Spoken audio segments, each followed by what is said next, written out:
3, 2, 1. We'd like to welcome you to another edition of GrokTALK, brought to you by New Hampshire's leading conservative blog site, GrokTALK.com. We are your feared, extremist, right-wing, hard-charging, gun-toting, opinionated, outspoken, rabble-rousing, letter-writing, radio microphone stomping conservatives and rational libertarians. So get ready for more news and opinion you could only get from GrokTALK.com. GrokTALK. All right, it's GrokTALK. We're back. It's snowy out here, really snowy. We were dumb to drive here because the drive back's going to stink, but we wanted to do the program because we had guests lined up and they're all calling in and we didn't want to disappoint, so here we are, live, for now, from Concord, New Hampshire, thanks to CNHT and the bloggers at GraniteGrok.com. Don't forget to check us out on iTunes, Spreaker, Stitcher, etc., etc., etc., and by all means, please, Facebook and Twitter. And I've already started tweeting. Just check for the hashtag GrokTALK and see what we have coming up. As I told Steve, it was a big mistake to get in the car this morning. Well, it wasn't a total mistake, because coming up we have Guy Comtois. He's on the line. We're going to do our legislative update. Jorge Mesa-Tejada will be with us halfway through the segment to do an education update for New Hampshire. Greg Kline, a blogger and podcaster with redmaryland.com, is going to join us to talk about some things going on down there, including Martin O'Malley and his likely run for president on the Democrat side of the ticket. Victoria Sullivan, state New Hampshire rep, District 16 in Hillsborough, I believe, is going to talk to us about some legislation. And then it's time for squirrels. So we're going to move right on in. Mike's on the line. He's going to join us as best he can from Hollis. He was safe and he didn't take the drive. And Guy has joined us. Guy, welcome to the program.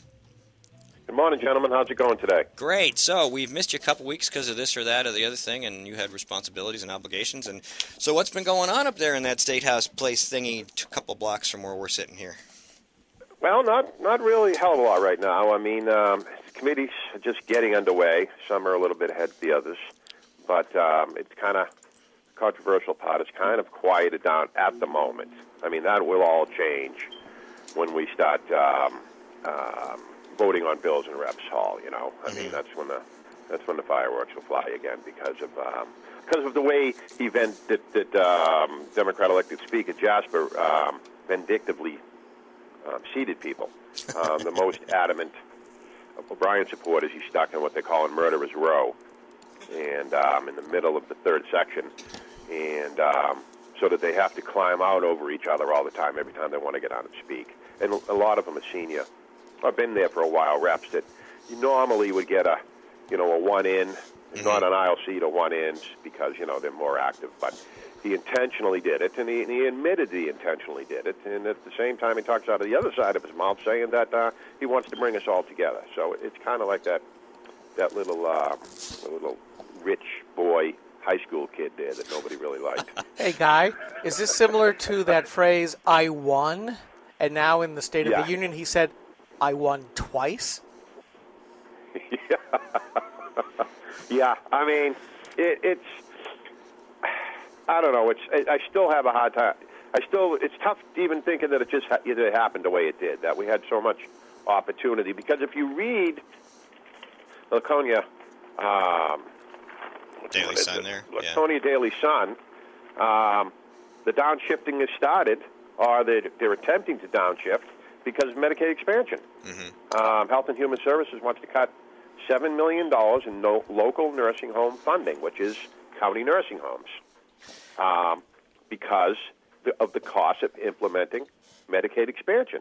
Mm-hmm. And so the Democrats always get on us about downshifting, when we were not downshifting. And this right here is downshifting. This is what the Republicans were saying was going to happen if we signed on to Medicaid expansion. Well, certain Republicans, Guy, because as we all know, and here's my hobby horse again, it was the New Hampshire State Senate Republicans, led by Chuck Morse, Jeb Bradley, Nancy Stiles, Odell, and a couple other nitwits who decided to go completely against the Republican Party platform and expanded mightily government and signed on to Obamacare's Medicaid expansion. So we get to thank them. This has to be voted on to be approved for because it expires in 3 years, right? I mean, somebody has to actually vote to keep it. Supposedly it sunsets, but and you're correct, Skip. I do apologize. I was talking about the more conservative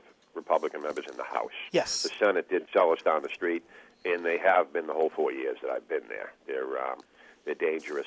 I've always been an opponent to increasing the size of the Senate, but seeing how the Senate operates and how it's a good old boy network the last 4 years, I'd probably reconsider that thought and think of, gee, maybe we could double the size of the Senate in the state of New Hampshire. I can't imagine that it would hurt us. It would certainly make the elections a smidge cheaper, maybe. Exactly. Now we're talking on the low side, $80,000, $100,000 for a $100 a year job. You know, my uncle always used to say to me, don't ever trust a man who pays more for one suit than he makes in a week. And, well, we all know why. We all know why. Don't ever trust the person who spends $100,000 to get a job that pays $100 a year. Okay? Yeah, but the stakes are so high. I mean, we're looking at all this money. You know, we're talking about tens, if not hundreds of millions of dollars. And the ability to control people's lives, that's really the coin of the realm. The money is almost irrelevant, regardless of what New Hampshire Rebellion and Larry Lessig and a few other folks talk about. The stake for these politicians is to be able to basically be that bossy high school president or the hall monitor or what have you that says, I get to tell you what to do. And, you know, these Republicans are no different. I have a question for you. You know, if you look at the Senate, the 24 members, so the Republicans say for 2 years or for the last 2 years, they had the 13 members. So you just got to round up 13 people, you know, and you got to threaten them, and they do. And if you call for a roll call, or if you do this, no legislation with your name will get through the Senate, and they sit down and do that. Well, that'd be much more difficult if they had to double those numbers. Correct. And water it down like the House is. I mean, I spent $580 in my last election, to get in, and you water it down like that. So I think, I agree. I don't think it could hurt.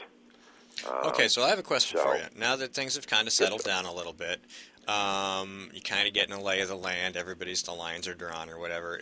Are there some things that we could see getting done this year? Neil Kirk isn't a conservative Republican, but he's a very fiscal, responsible Republican. I'd agree. He's very, very, very good on privacy issues. Very good. And he's the head of finance. So I'm hoping to see a budget that comes out with no increase, which would be getting something done, especially the mess we got ourselves into the last 2 years. Just spending, giving the Democrats giving their own governor permission to raid dedicated funds. Fish and Game is coming out now. They're in the hole. Everybody's in the hole. So I think the only thing we can possibly look for is a level-funded budget, and that's about it. I mean, there's 2 constitutional carry bills for, I have, believe it or not, Bradley out of the Senate introduced one, and I introduced the same exact one in the House. And when you do the same verbatim bill, it avoids crossover. Mm-hmm. So it's kind of a more effective way. Yeah, there's. We may get that through the House, and we may get that through the Senate. She's going to veto it. Right. So anything good that would be propping up the Constitution and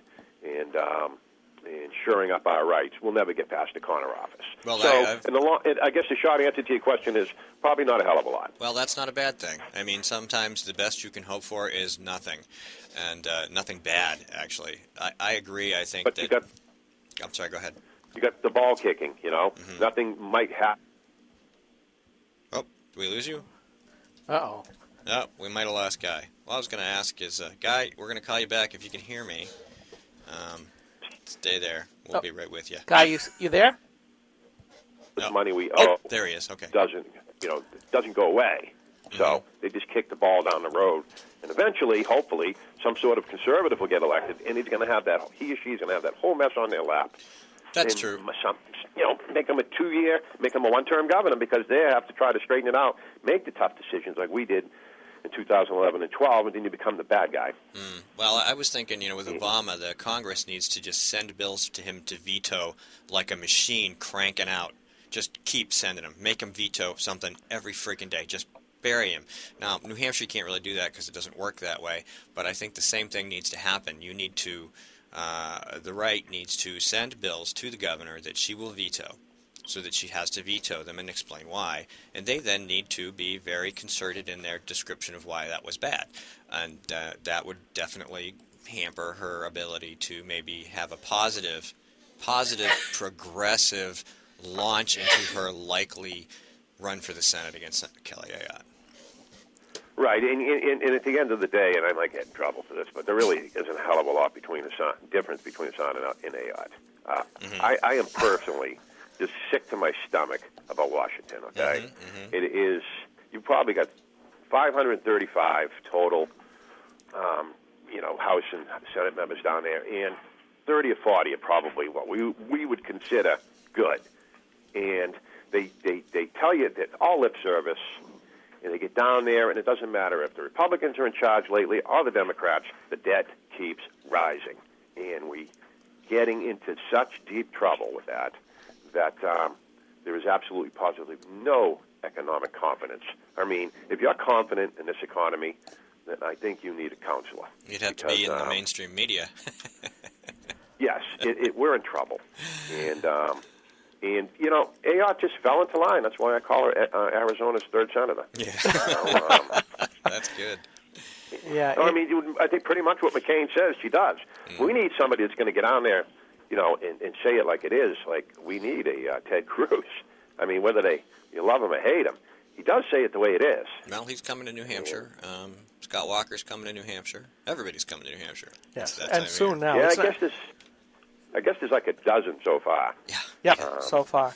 But, one of the things that caught my eye this past week about Kelly Ayotte is she was one of the small handful of Republican senators that voted for the Portman-Shaheen bill. This is the energy bill. I can't believe they passed that stupid thing. And, here she is, the party of the free market, and yet she goes right along, and Rob Portman from, is it Wisconsin? Who cares? Michigan, somewhere. Anyways, they're now going to impose huge efficiency standards on basically everything. Once again, they don't believe that we little people understand the tax on everyone. Yeah, that we should choose energy efficiency for ourselves, or we should work through the marketplace. Portman is a broad-based tax on the whole nation. Yeah, and Kelly Ayotte voted for it. There you go. She signed on with Gillibrand from New York. This whole campus sex assault kind of deal. And here she is, a former attorney general of the state, basically taking away due process. Guy's got like a minute. Yeah. Bye. No, bye to me. Yep, go ahead, Guy. We got a minute, yep. And I'll quickly say this. I saw the arrogance in her and many other senators when they got involved in the speaker's race in the New Hampshire House, that they cannot get anything in order in Washington, yet they have the arrogance to stick their nose into a House in New Hampshire that does get their financial things in order and stick their nose in and how the outcome came. And that shows you right there that we're in deep trouble. Because if you can't get your own house in order, you have no right sticking your nose into somebody else's. Nope, that's true. They do. They do, and that's why New Hampshire first. Screw D.C. Screw D.C. Save New Hampshire. That's correct. Liberty above all else, my friend. That's right. Liberty above all else. Everybody you have a conversation with when you're talking about bills is, I'm like, well, what are the possible side effects of this legislation? We got to talk about that. So we'll talk to you next week, Guy. Thanks so much for coming on the program, and you enjoy your snowy Saturday. You two guys, and have a safe drive home. All right. Thanks. Yeah, no kidding, huh? See ya. Bye. Bye. All right, we're going to take a quick break in a couple seconds, and Skip's going to call Jorge Mesa-Tejada for our education update. Mike is still lingering somewhere out there in the phonosphere. I'm here. Can you guys hear me? I can hear you, and you sound much, much, much better now. So. Yeah. All right. I had a couple of comments, but I'll save them until the next segment. All right. Go get Jorge. Well, there's always the squirrels. So stay tuned. We will be right back. Hi, this is Rich Gerard, host of Gerard at Large in the Morning, the Manchester area's only locally owned, locally operated, focused, and interested riveting radio show, heard live every Monday through Friday from 6 to 9 on 90.7 FM WLMW, New Hampshire Family Radio, and available 24/7 live or archived at gerardatlarge.com. Be sure to tune in. This is the Coalition of New Hampshire Taxpayers. We're located at 8 North Main in Concord, New Hampshire. This is the repository for all things conservative and municipal. So if you have a problem in your town, your school, your budget committee, the right to know law, and now at the top of our list is voter fraud. You have a tip for us, some information for us, you want to join or help us out, cnht.org.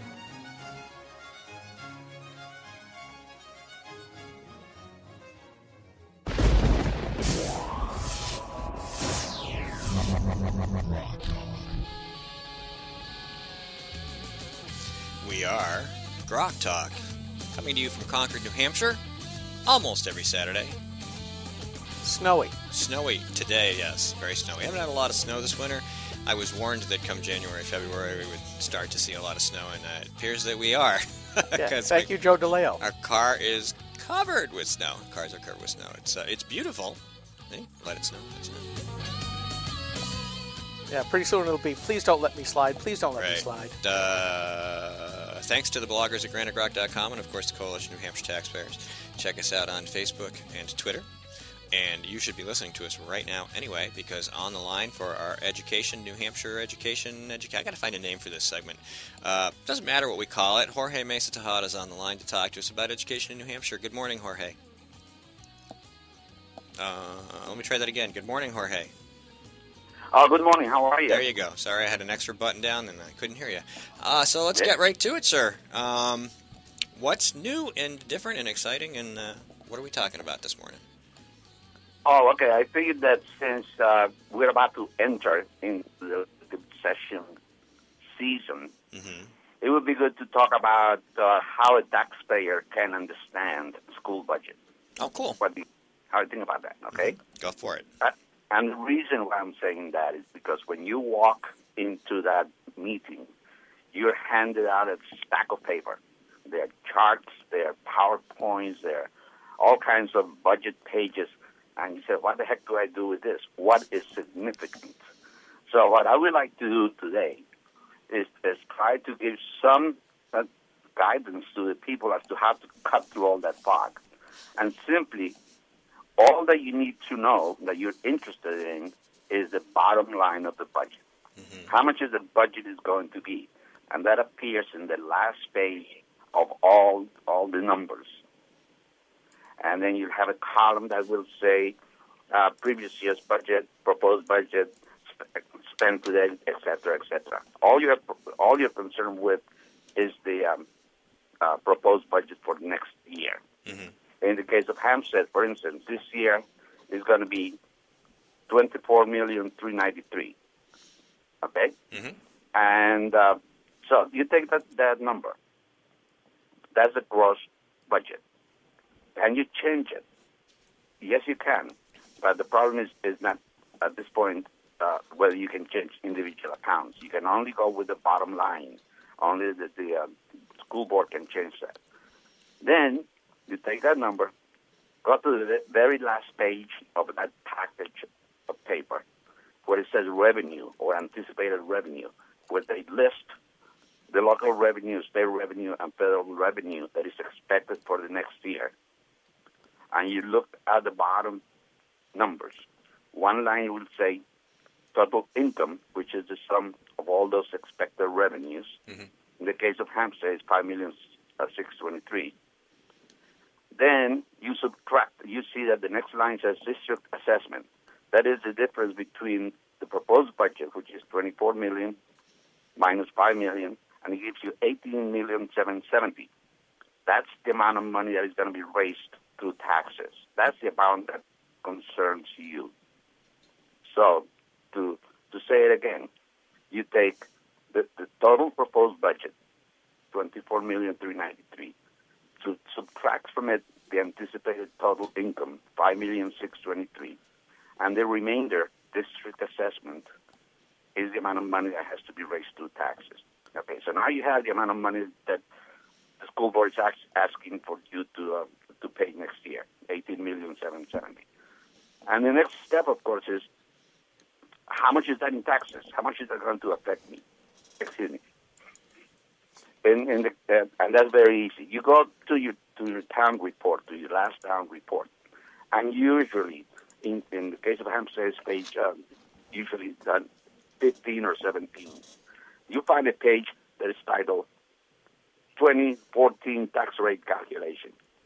And at the bottom of the page, and that page is what DRA gives the town. Mm-hmm. And at the very bottom of the page, the last line and the net assessed valuation, it says all other taxes. In the case of Hampstead, the total valuation is $1,009,548,771. Drop off the last three digits, and that tells you that's divided by 1,000. That tells you that $1 in the tax rate will raise $1,009,548. Mm-hmm. So now you take that and divide 18,770,000 by 1,009,000, and you find out that the approximate tax rate will be 1877. I think what every town needs is a Jorge Mesa-Tejada. Oh, you're absolutely right. Jorge is a wealth of knowledge about lots of stuff. He was our mentor when we started Granick Rock and on the budget committee and taught us lots of stuff. You're absolutely right. We need more people to teach the taxpayers how to understand whole slew of numbers. Well, yeah, I think because otherwise they can. And then the question always comes up: well, why do we even vote? We can change any line item you want to add something, mm-hmm. And they said you cannot. So you can make a global decrease or increase. I vote to amend the bottom line by $200 million and add that to the budget, and if it passes, that's it. But you cannot say what that's for. Mm-hmm. So I hope the taxpayers keep that in mind. So as a taxpayer, accept your fate. It is what the school board says down there. Now you voted yes or no, and that's all the power you have in terms of money. Now the budget, or in the case of like the Timberlane School District, the superintendent, allocate the resources however the hell they feel like, it seems.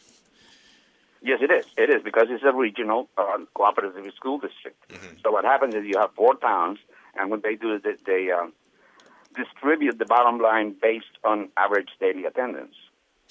And one of the things that is happening in Timberlane is they're trying to change that to also take into consideration appraised valuation of each town.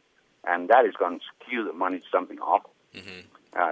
Atkinson and Plasta will go out of sight. Guys. Mike, go ahead.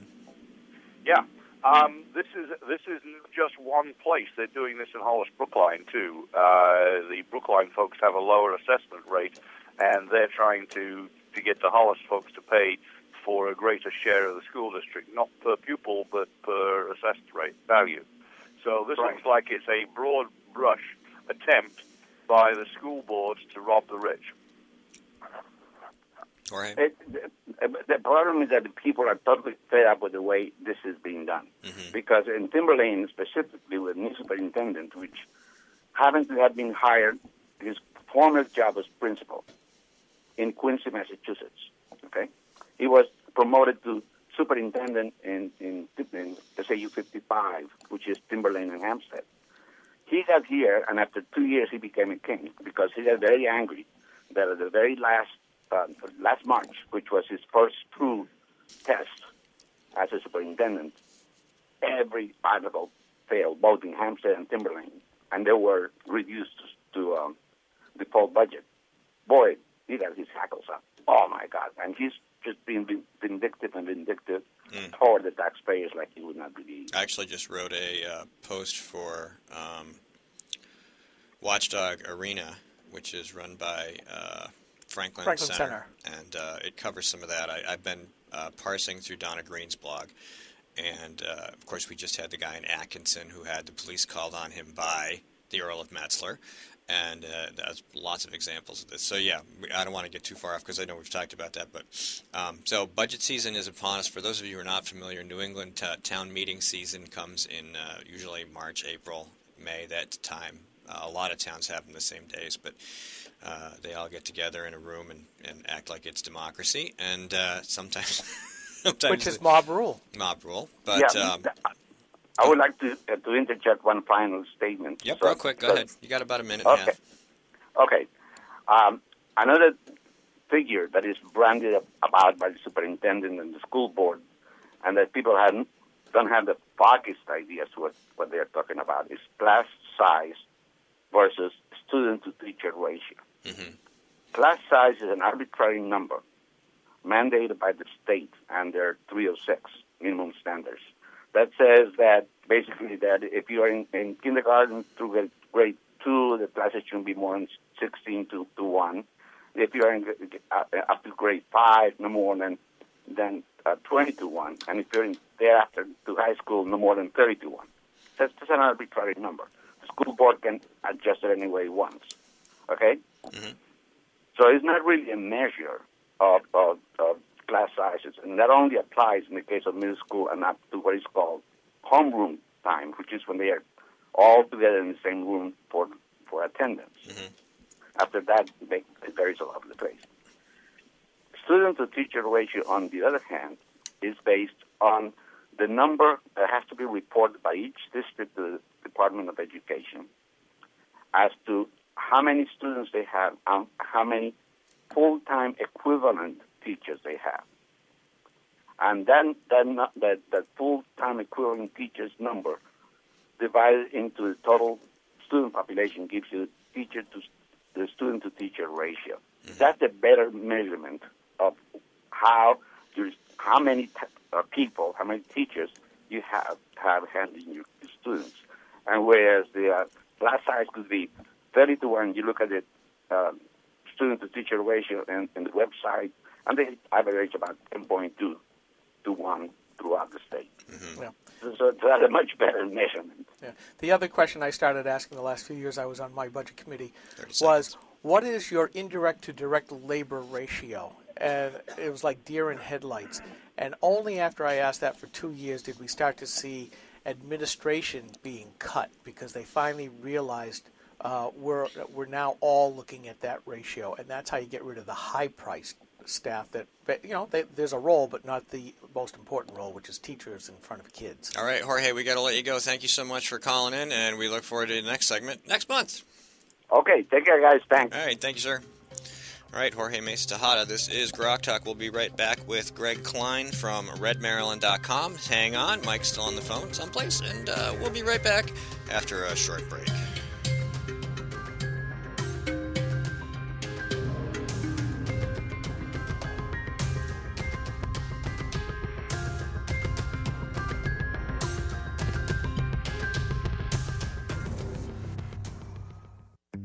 When asked whether she still supports Obamacare, Senator Jeanne Shaheen said, "Yes, I do continue to support the law. We're beginning to see some positive results." How can Senator Shaheen say we're seeing positive results when 22,000 of our neighbors have already lost their health insurance? What's worse, the Boston Globe reports the state's only health insurance provider radically reduced the number of hospitals in their network, forcing some people to drive over an hour for lab work, even when there's a hospital within a few miles of their home.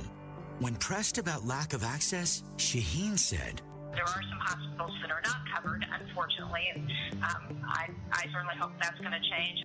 Jeanne Shaheen promised us we could keep our doctors and our health care coverage. Now she hopes we can get to a local hospital? Call Senator Shaheen at 603-647-7500. Tell her we need more than hope. We need leadership. Paid for by Citizens for a Strong New Hampshire.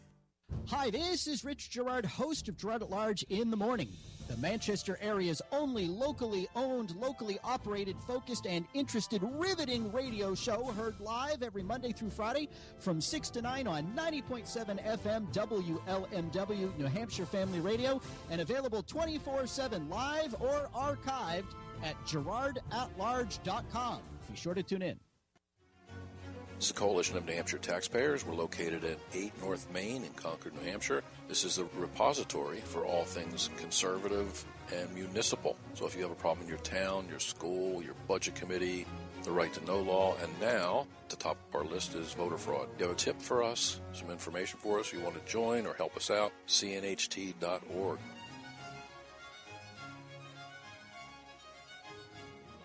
Hi, this is Rich Gerard, host of Gerard at Large in the Morning. You're listening to GrokTALK. 3, 2, 1.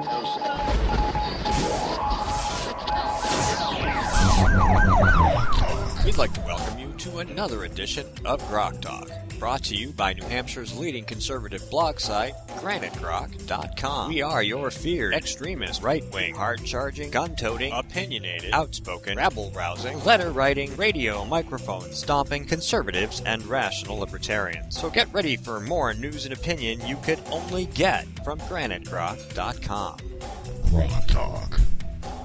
Welcome back to segment 2 of the most well-armed podcast in New Hampshire. We are GrokTALK, brought to you by GrokTALK.com and the Coalition of New Hampshire Taxpayers, coming to you live almost every Saturday from 9 to 11 a.m. Eastern Standard Time in the lovely and palatious offices at the CNHT studio in Concord, New Hampshire. Happy to be here. Snowing like crazy outside. The drive home's going to stink, but we wanted to do a show because we have guests, and we like our guests, and we work hard to have guests, and we want to make sure you hear what they have to say. And one of those guests is our next guest, who is a blogger at redmaryland.com. They just got themselves a spiffy new website, but they've been doing some yeoman's work down there for the conservative and Republican agenda. Greg Kline, who is also the co-host of Conservative Refuge on Red Maryland Radio. Welcome to the program, sir. Thanks for having me. Hey, great to have you. So I don't get enough time to listen to what you guys do down there, and that's mostly a function of my having a full-time job and trying to be a blogger and a podcaster at the same time, which I'm sure you're familiar with. But you know, you have a much harder job, I think, down there than we do because you're in Maryland.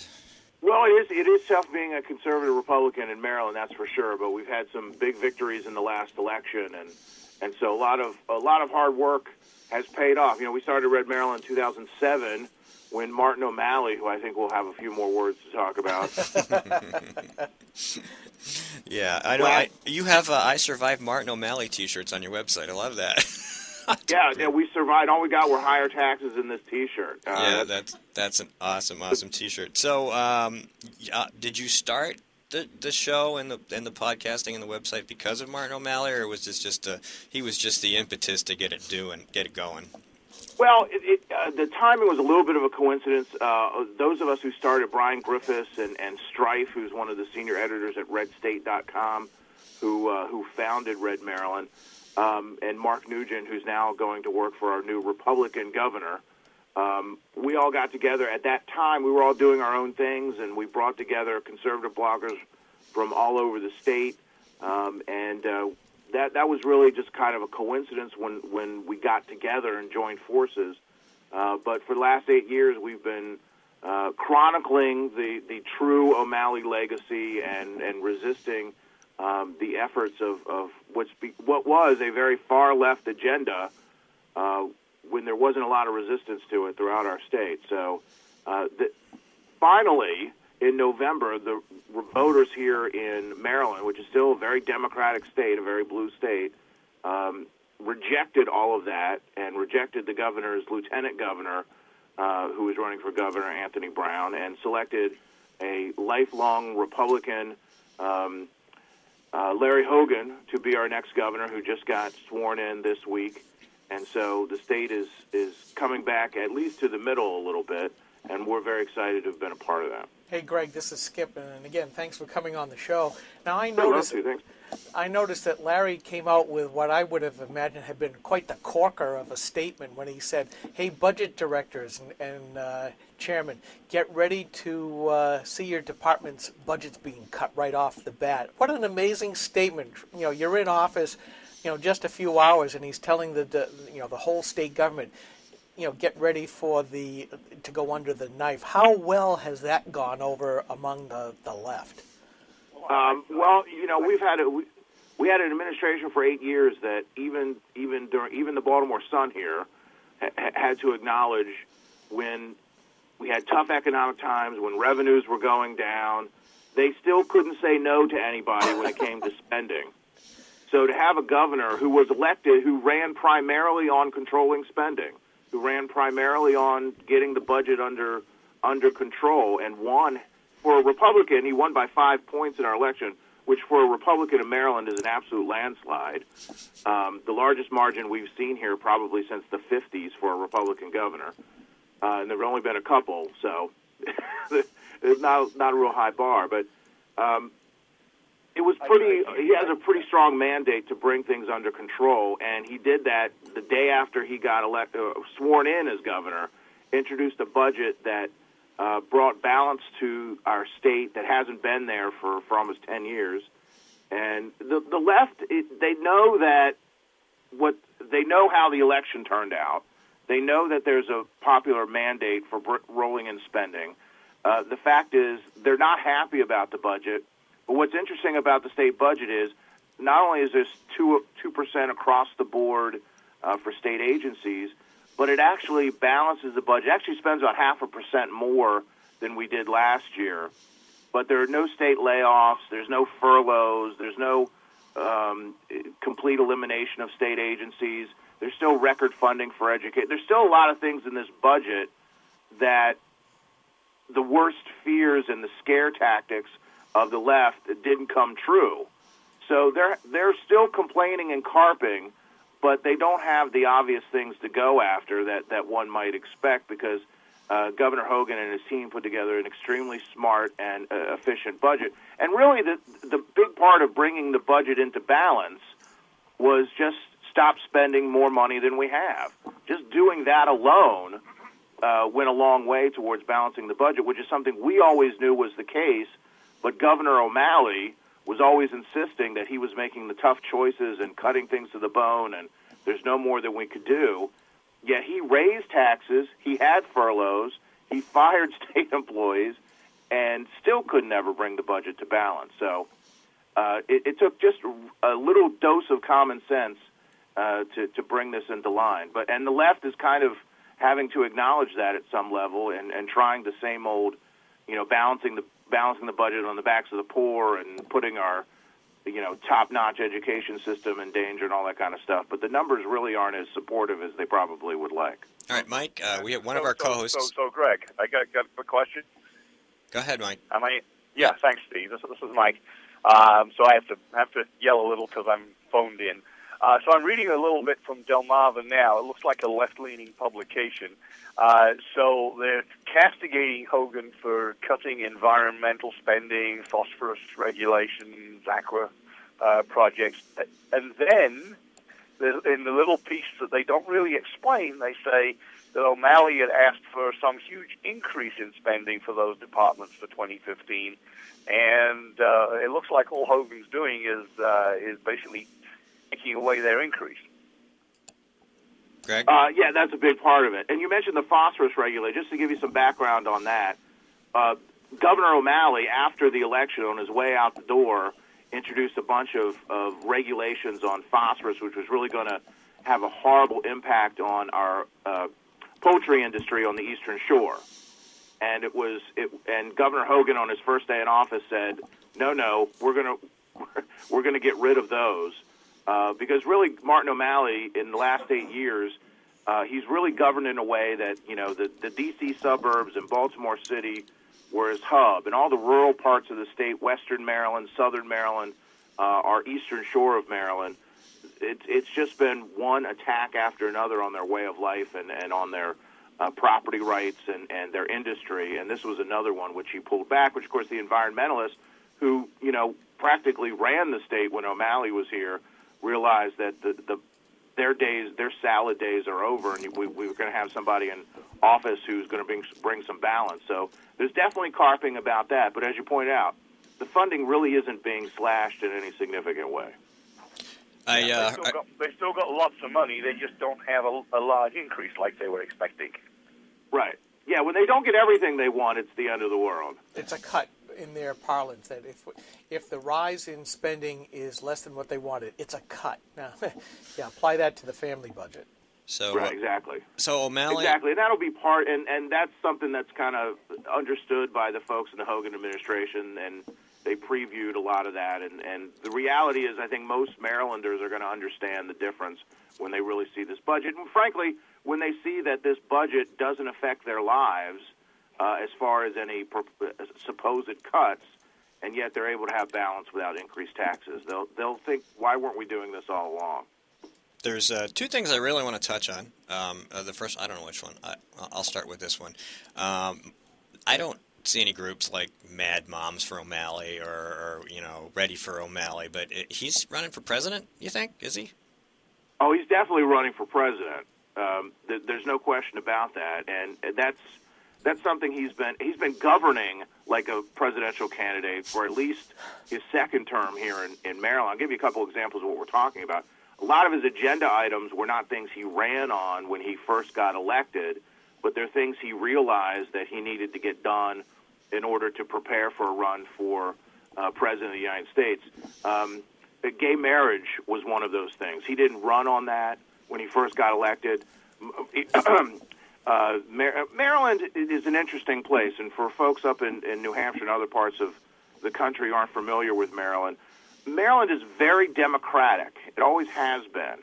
But unlike a lot of the other southern states, and you'll get some of us down here to argue, but I certainly consider Maryland a southern state, we haven't had that realignment that you've seen in other parts of the South with people who were Democrats becoming Republicans, like you even see in Virginia. And a large part of that is because demographics and so forth, because Baltimore City is so large and the D.C. suburbs are such a huge part of the population of the state.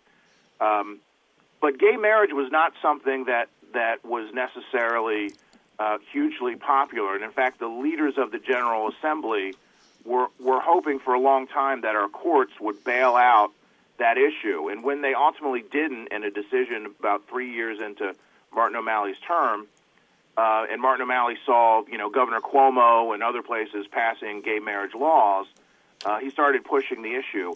It was it very narrowly passed our legislature, which was heavily Democratic, and it did survive a petition that got on the ballot for the first time in a number of years. We were able to get that issue, among others, onto the ballot. And it survived that in 2012, which, of course, was the Obama re-election and was a huge year for Democrats. But that issue, him pushing a very restrictive gun control bill after Sandy Hook, and a number of other things, were obviously things, and again, this is even acknowledged by the Baltimore Sun when they did an article recently on his legacy. These were things that he had to check off on his checklist to run as a hero of the left. And those became state policy, even though they weren't things that that people in Maryland necessarily wanted. Some of those obviously survived popular votes, but it was something that he needed to run for president. So there's no question he's running for president, and it's going to be very interesting to see how he makes out. I was going to say the gay marriage thing. O'Malley went to a fundraiser in Chicago for political outgiving. Tim Gill and the 200 millionaire, billionaire, pro-gay marriage folks. And our governor, John Lynch, who had already managed to break his own promise and pass or support gay marriage in New Hampshire, disappeared for a weekend, and it wasn't on his calendar. And we discovered from an article in the Washington Blade that he was there, and that O'Malley was there, and we had a lot of fun with that because I'm like, oh, John Lynch is there to teach him how to pass gay marriage in Maryland. So we're going to take a really quick break, and when we come back, I want to talk about your citizen journalism project, which I am fascinated with the idea. So stay on the line. This is GrokTALK. We are talking to Greg Kline from Red Maryland. We're going to take 60 seconds, and we'll be right back. It's Rich Gerard, host of Gerard at Large in the Morning, the Manchester area's only locally owned, locally operated, focused, and interested, riveting radio show, heard live every Monday through Friday from 6 to 9 on 90.7 FM WLMW New Hampshire Family Radio, and available 24/7 live or archived at GerardAtLarge.com. Be sure to tune in. This is a coalition of New Hampshire taxpayers. We're located at 8 North Main in Concord, New Hampshire. This is the repository for all things conservative and municipal. So if you have a problem in your town, your school, your budget committee, the right to know law, and now the top of our list is voter fraud. You have a tip for us, some information for us, you want to join or help us out, cnht.org.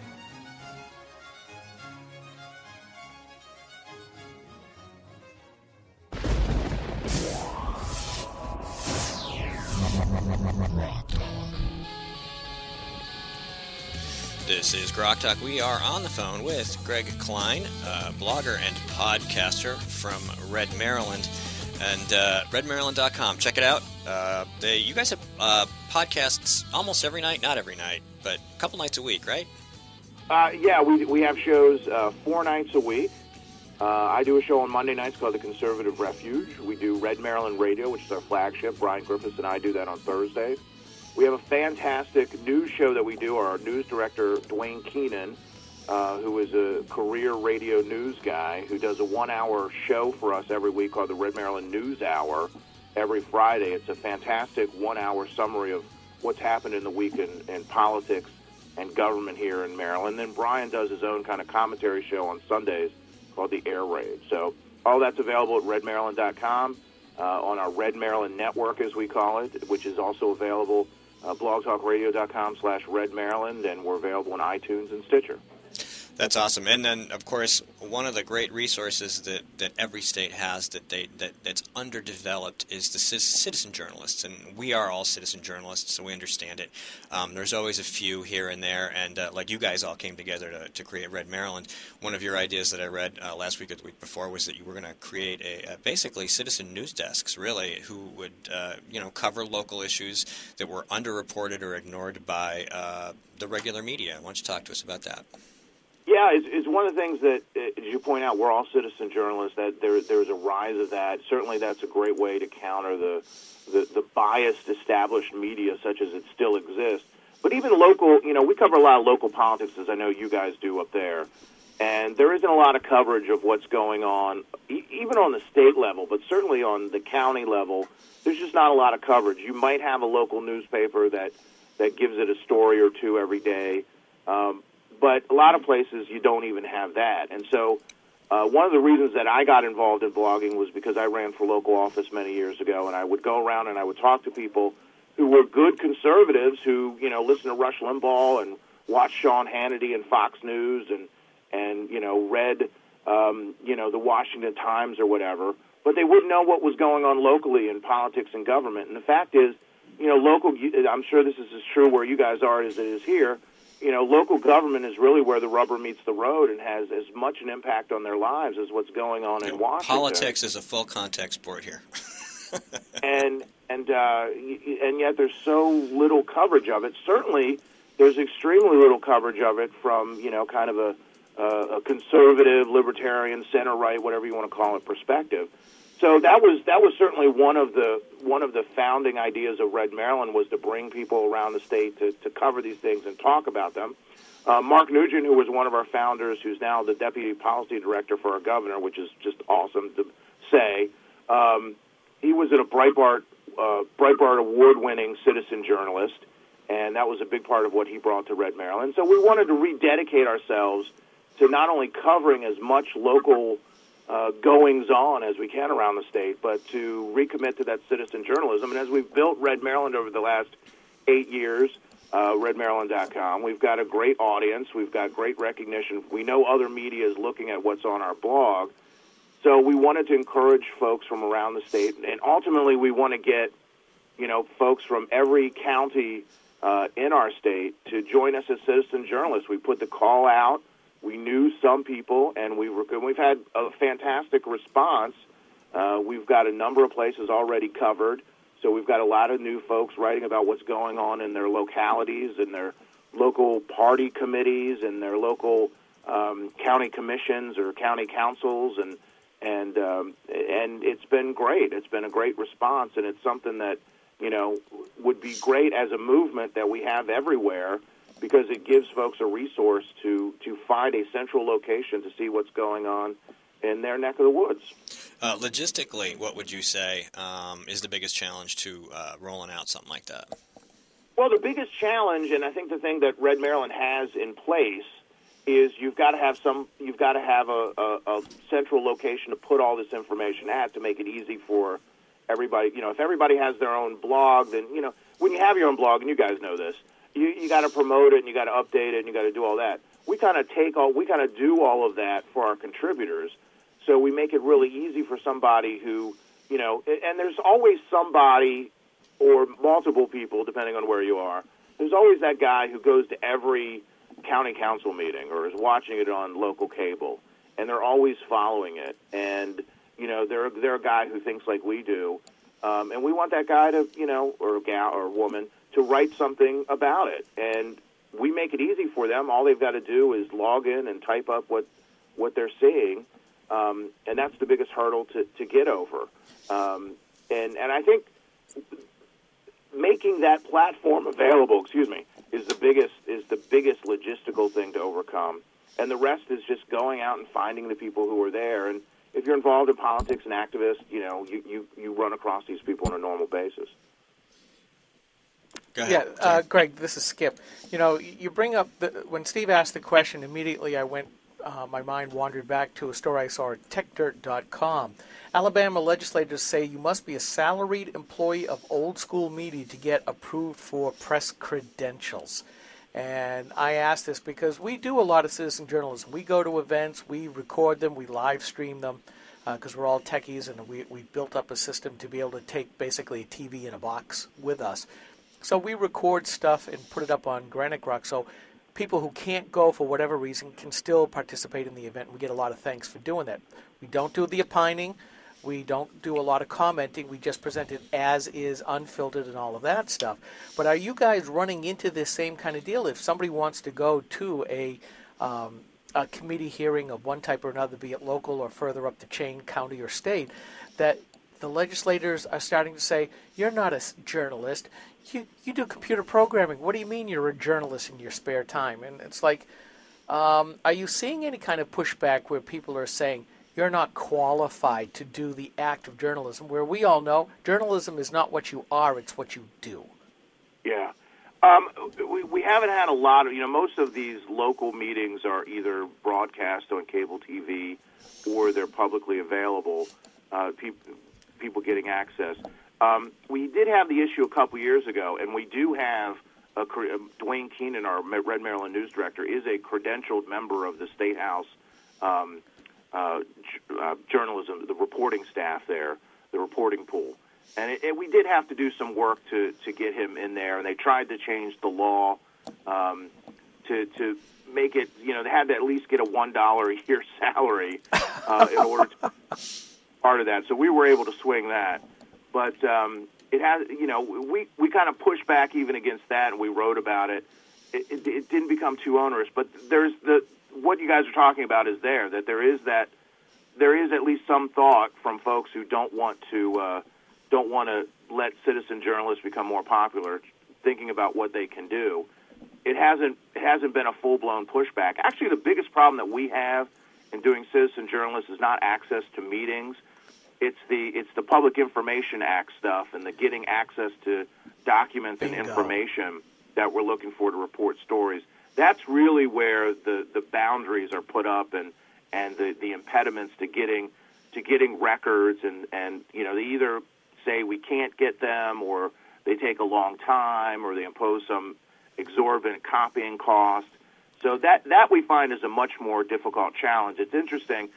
During the primary campaign here, the lieutenant governor was running against our state attorney general, and during the campaign, there was reporting from local media about the attorney general's history with his executive security detail running, getting speeding tickets and doing all this stuff. And that newspaper that was helping them was able to get the public records about that very, very quickly. Within days of their request, they were able to get all of these records. And we knew that if we had gone and tried to get something like that on the lieutenant governor or the current governor or something like that, if we ever got them, it would take months. So yeah, no kidding. That's a bigger challenge than the folks trying to keep people out of meetings, but it's still an issue. Absolutely.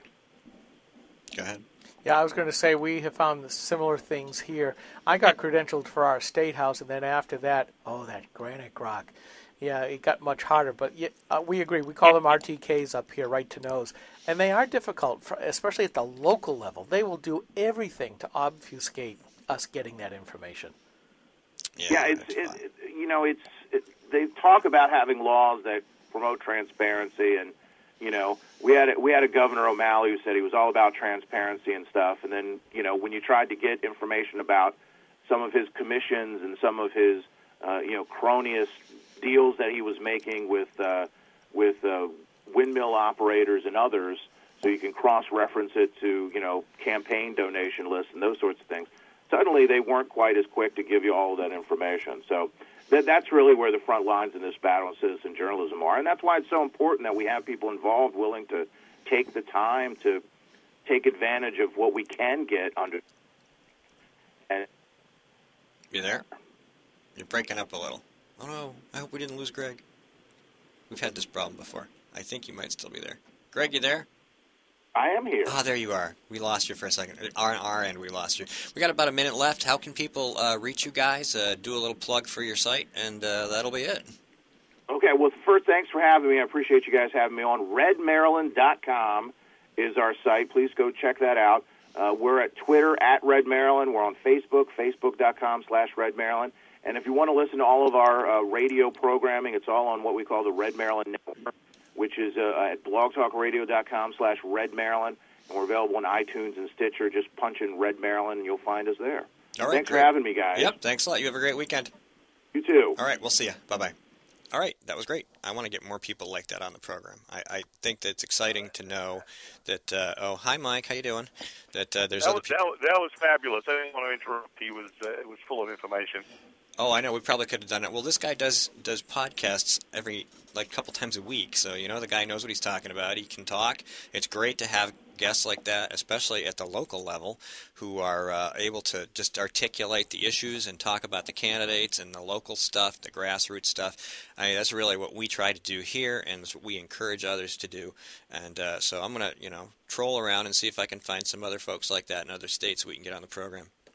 Yeah, I'd like to get Billy Bear's bud Dan Haggerty on from New Jersey. He's a real firecracker. Yeah. Well, yes. Get in touch with him. Hook us up. Yep. All right, coming up in the next segment, we have Victoria Sullivan, who has proposed a bill. I believe it is HB 332 or HB 322. I don't have the notes in front of me, but she'll correct me because I'm probably wrong. Whatever I was saying. I'll get the wrong system here. No email. No email? Oh, I have it. I pulled it for my show notes, but I don't have it in front of me. But we're going to talk to her about that bill. And that's coming up next, so don't go away. We'll be right back. This is GrokTALK. I'm Steve. He's Skip. Mike's on the phone. And stay tuned. More of us and more of them in a few minutes.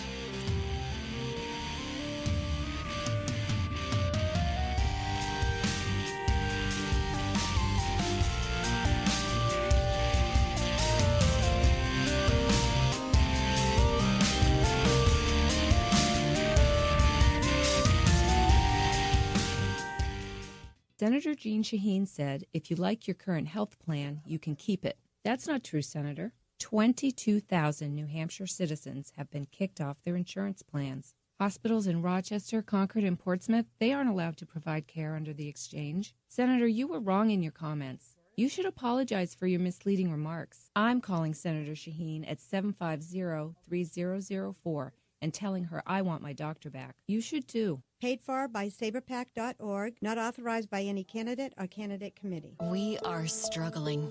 Rising healthcare costs are part of the problem. Senator Jeanne Shaheen helped create this mess we're in. As a state senator, her bill chased 21 insurers out of our state. It reduced our choices, raised prices for New Hampshire families, and when Jeanne Shaheen supported Obamacare, it limited access to 10 of our 26 hospitals, reducing our choices again. Tell Jeanne Shaheen she's made healthcare worse. Few things are as important as finding the right doctor. And under Obamacare, that's harder than ever. Over a third of our hospitals no longer available. Our doctors no longer covered. Fewer choices, longer drives. No state has been harder hit than us. And even after watching it impact New Hampshire, Congresswoman Ann Custer still supports it. Call Ann Custer. Tell her Obamacare isn't working for New Hampshire. This is a coalition of New Hampshire taxpayers. We're located at 8 North Main in Concord, New Hampshire. This is the repository for all things conservative and municipal. So if you have a problem in your town, your school, your budget committee, the right to know law, and now at the top of our list is voter fraud. You have a tip for us, some information for us, you want to join or help us out, cnht.org.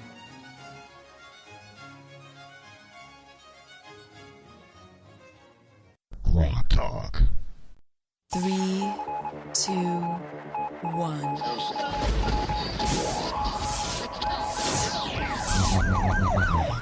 We'd like to welcome you to another edition of GrokTALK, brought to you by New Hampshire's leading conservative blog site, GraniteGrok.com. We are your feared extremist, right-wing, hard-charging, gun-toting, opinionated, outspoken, rabble-rousing, letter-writing, radio microphone stomping conservatives and rational libertarians. So get ready for more news and opinion you could only get from GraniteGrok.com. GrokTALK. And it's news and opinion you can get on iTunes, Stitcher, Spreaker, TuneIn, and iHeartRadio. I've also started posting to a Tumblr blog, so if you're into the Tumblr universe, you can now start hearing the latest in GrokTALK podcasting there. We are also, of course, on YouTube in a couple different places, and we are also on Ustream, which you may be watching right now as you watch our program. And this program is a boon to us because we have an opportunity to take what we do during the week in print and talk about it and invite guests in to tell us things that we might not necessarily know about what's going on in the state. Because you can't know everything. You got to work, right? You got to... And that's it. We don't do this full-time by any means, although we wish we could. So if you're a sugar daddy out there, we'd be happy to if you'd like do to what pay we do us full-time. and hook us up, we'd be happy to say, there's our check writer.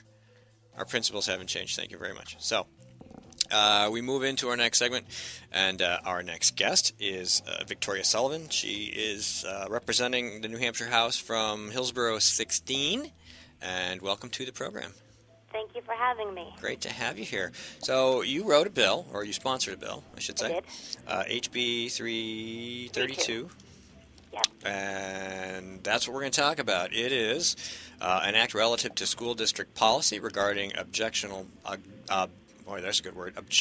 course material. I have to stumble over at least one word a week. That's a rule.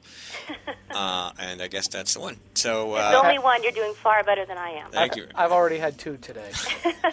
This bill requires school districts to provide advance notice to parents and legal guardians of course material involving discussion of human sexuality or human sexual education. So is this something that a constituent suggested? Is this tell us about the genesis of this? Well, this is actually an amendment to a bill that exists that says that parents can opt out of certain material. That bill does fall short of saying that parents have to be notified of such material.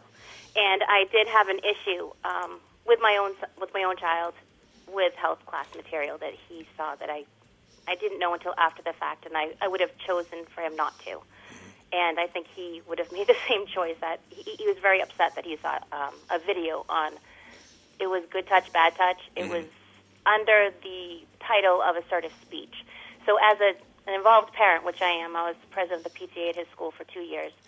I am very much in touch with teachers. I follow their curriculum, and I kind of had an eye out for these things because, every child is different, and there's certain material that parents would prefer to either prepare their children for ahead of time or handle themselves. And I kind of kept an eye out for this sort of thing, and it got past me. So it was under the title of assertive speech, and it went on to talk about, actually show an uncle and a nephew hanging out, looking at baseball cards, and then the conversation went in a different direction where you knew that he had just been molested.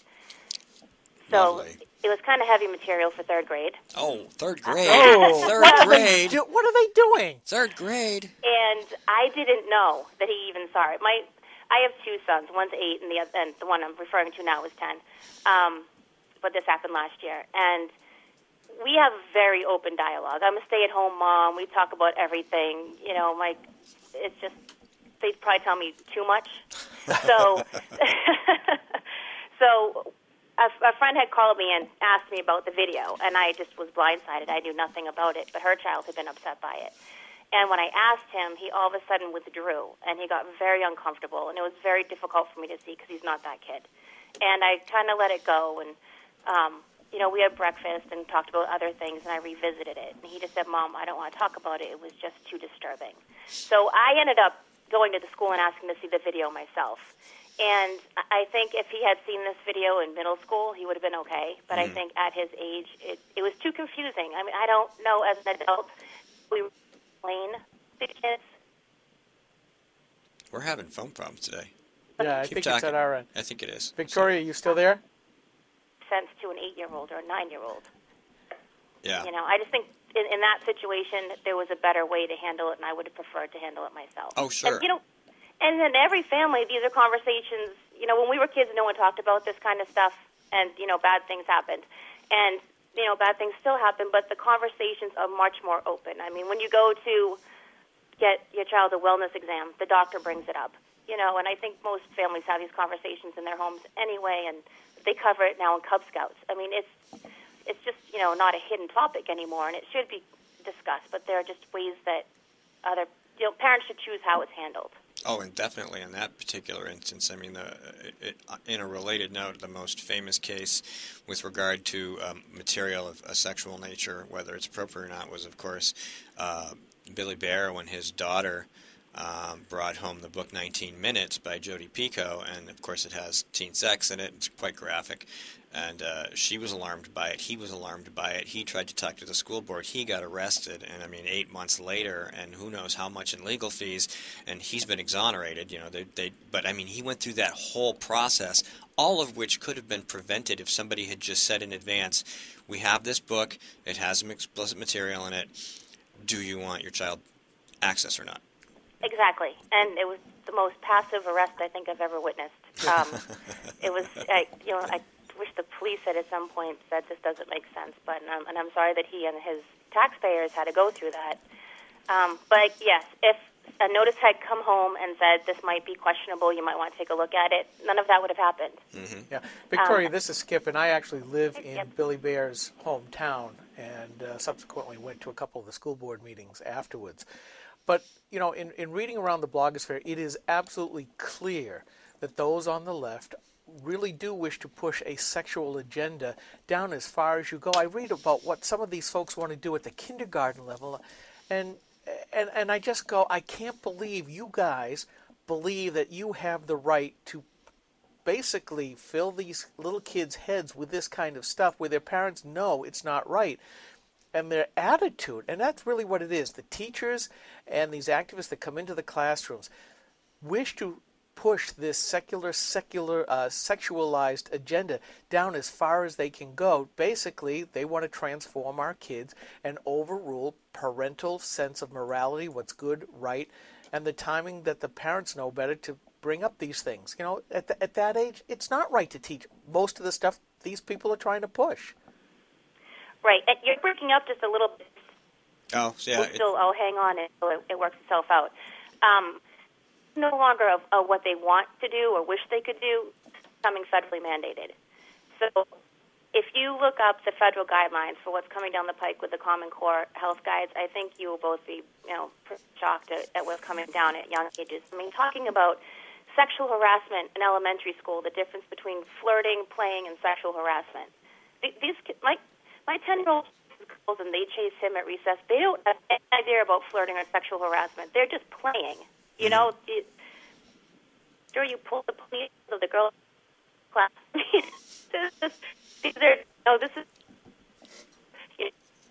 We're definitely having a phone issue. And to define them as sexual harassment is shocking to me, especially at ages where they don't even know what that means. Oh, no kidding. And I sat in on a sexual abuse prevention meeting up at the State House, and this is at elementary school level, and they're talking about gender-based bullying in 5th grade. And identifying your gender as young as second grade. I mean, and influences in your life that make you think of gender in one way or another. I mean, in elementary school, boys are boys and girls are girls. At this point, think about who's influencing that. When my boys were very young, they picked up a stick and it became a weapon immediately. No one told them that that's what boys are supposed to do. You know, so I agree with the agenda. I don't think it's... Yeah.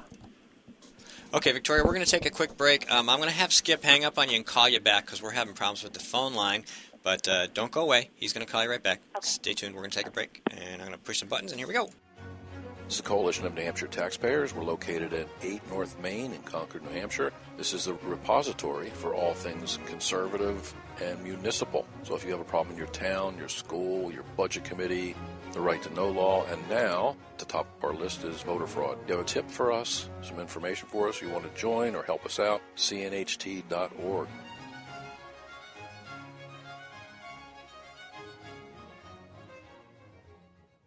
Hi, this is Rich Gerard, host of Gerard at Large in the Morning, the Manchester area's only locally owned, locally operated, focused, and interested, riveting radio show, heard live every Monday through Friday from 6 to 9 on 90.7 FM WLMW New Hampshire Family Radio, and available 24/7 live or archived at GerardAtLarge.com. Be sure to tune in. GrokTALK. It is GrokTALK. I made that sound that I try not to make. I hate that. Listen to the show and I'm like, I hear my lips separate as I open my mouth. That's one of those microphone discipline issues we were talking about earlier that we're still working on. Welcome back to GrokTALK. We're talking to Victoria Sullivan, Hillsborough 16, New Hampshire State House, about the appropriateness of various forms of educational material in public schools, any school really, and we've been having some problems with the phone line. We're pretty sure it's the router and our connection our end because we've had this problem with, is that Mike? We've had this problem with all our guests today and everybody's on the phone. So Victoria, I apologize for any issues that we might be having. That's okay. I just wanted to make, I'm on a delay in my kitchen, so I just wanted to say that I cut out a little bit, and I don't agree with the agenda. I agree that there is an agenda. Correct. So I just wanted to make that clear. Yeah. Nope, that's okay. That's good, because you're really, oh, wait a minute, I'm going to catch hell for that. Oh, right. Baby. And, but, you know, and I've had stories come to me through email from parents across the state with, you know, far more devastating stories than my son or, you know, even Mr. Bear's daughter. You know, 13-year-olds being taught in health class how to perform certain sexual acts. That some of these kids are in sports, they've never even kissed a boy yet, and they're coming home talking about anal sex and oral sex. And this is in New Hampshire, and it's not in Manchester, but it you know, it's close by. And kids are being robbed of their innocence because we're instilling these things in them that they're not ready in a lot of cases to hear. Now, it's not all kids across the board. I know some kids, you know, start experimenting at younger ages, but we're doing a one-size-fits-all education when that's not at all how kids are made. Oh, I agree. I mean, all three of my children are different about the way they've absorbed information, a lot of it on the school bus, not actually even in a classroom. But, you know, we always told them, you know... A whole different kind of education on the school bus. There's always a different kind of education on the school bus. All the words they learned that my wife's like, did they hear that from you? I'm like, no, that was the school bus. Right. Go ahead. Hey, Victoria... That's Mike. Mike's on the other line. Hi, Mike. Okay, Skip, you were going to ask a question. Yes. Victoria, one of the things that as a blogger, when I go to some of these school meetings and listen to some of the teachers and also to town meetings, I definitely get the impression, I've blogged about it before, talked about it before, that teachers, there seems to be an agenda to separate the kids from the parental authority. You know, we see that in other areas of life, but really the last few years you see it over and over again where the teachers have the idea that the parents just aren't with it anymore, they don't know enough about their own kids, that the kids are the teachers and not the parents. So when you went to the school to complain about this, Did you get any sense that they were kind of condescending to you? Yeah, we'll listen, we'll talk to you, but that overtone or the undertone, depending which way you want to go, was like, who the heck are you talking about? Go home and stay there. Right, and I will say this, my son's teacher, his regular teacher, because they go to specials for health and gym and music, was incredibly compassionate and made sure that he was okay, and she was actually shocked herself. She's a mom, and I think it makes a difference if you're a parent and a teacher or not. I think a lot of that attitude comes from the administration, and it trickles down to parents don't need to know, and we're going through that right now, kind of fighting. They're changing the safety protocols at school, and parents have been told they don't need to know because it will endanger the children if they know. And I think we really need to do checks and balances to say these are our kids. Who's working for who? Exactly. And you're right, and it does happen. I think, and I'm not going to say this for all health teachers either, because I know there is one in Manchester that is diligent about sending out notifications, opening her doors to parents. But I think that they live by it's better to ask forgiveness than permission philosophy. And I completely agree from I just read recently about a teacher that sent home a lunch with a nasty note because it didn't meet her standards. And they are losing touch, but it's our fault. I'm going to say that straight out. It's the parents' fault. Yes, there's some of us that are waking up and paying attention and fighting back.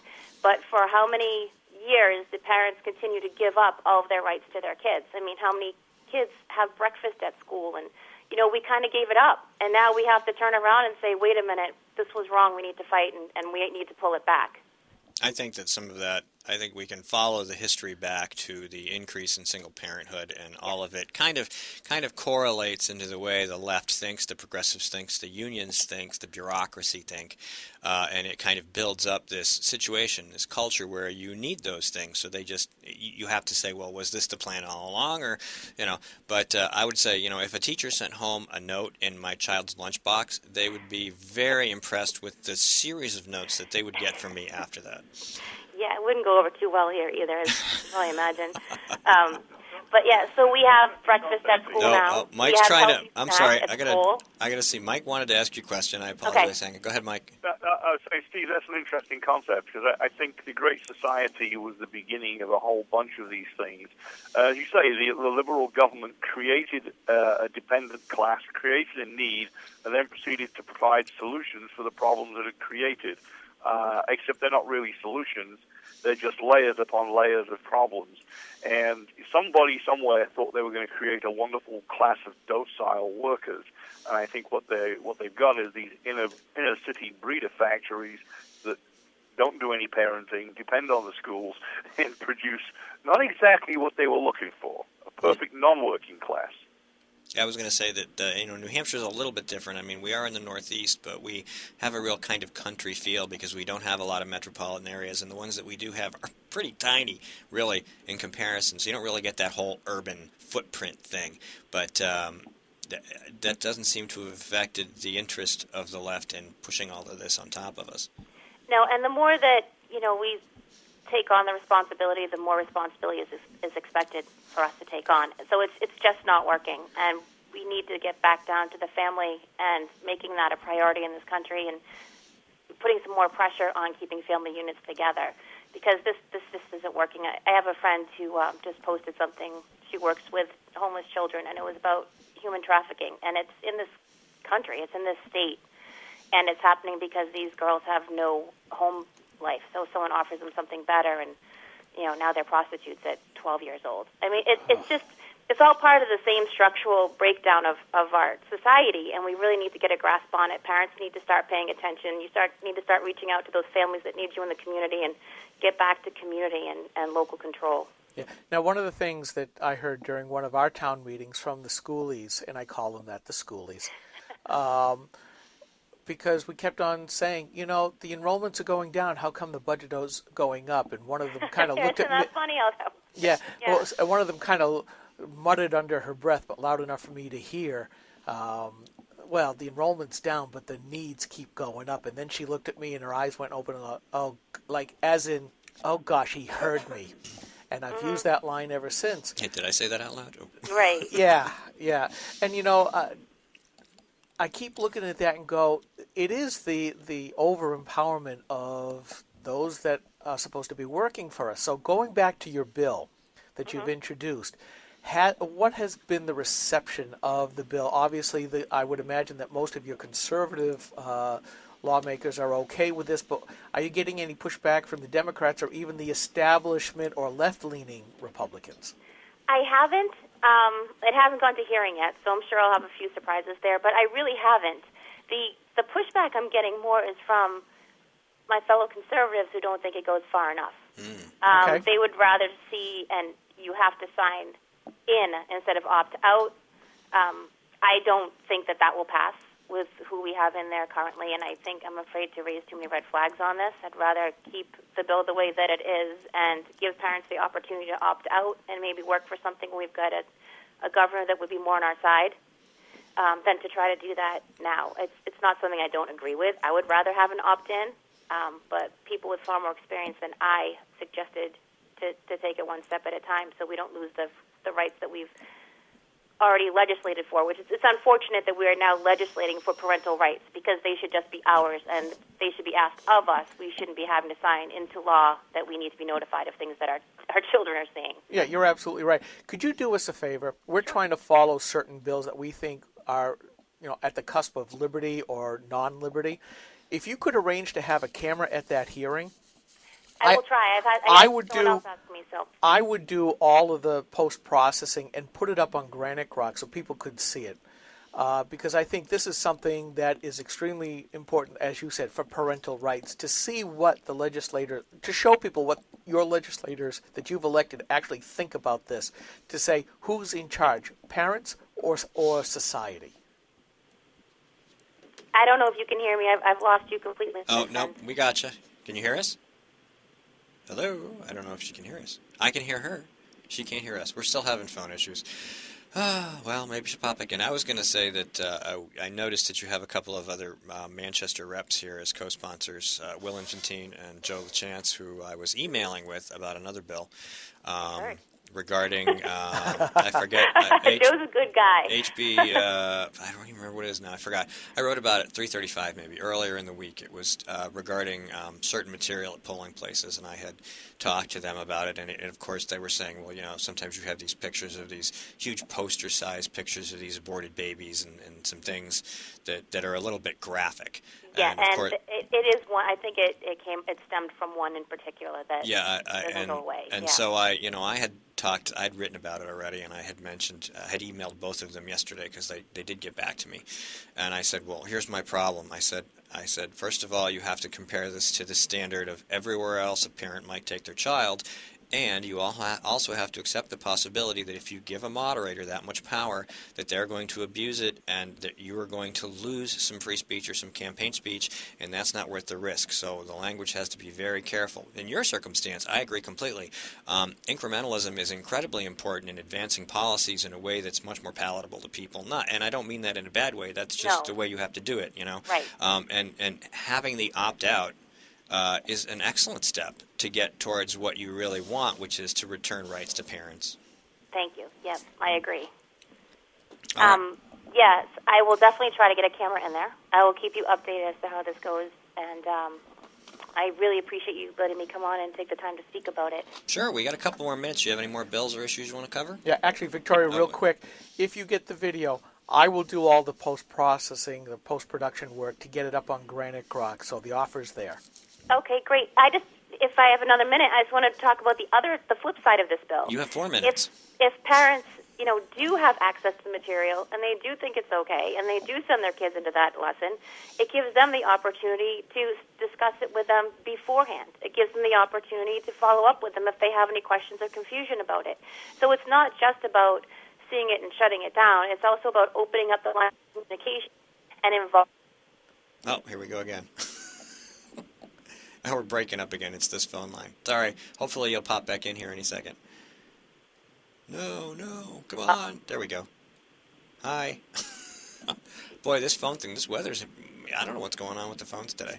No, it's not good. We'll reboot the router next week. Yeah, and make sure we get it. I'm sorry, Victoria, if you're still talking and you can hear us, we lost you. And I think that's probably that's going to be the end of it for our segment, and I appreciate having you on. What I was going to say is, one of the things that people don't mention is that if there's so we lost the concerned, live stream too. We may have lost the internet. We lost the internet. Oh no, Mike, are you there? Nope. Yeah, we're down. Okay. So anyway, I'm going to keep talking for the recording. I was going to say the best possible student-to-teacher ratio is 2 parents to 1 child, or even under the worst of circumstances, 1 parent to 1 child.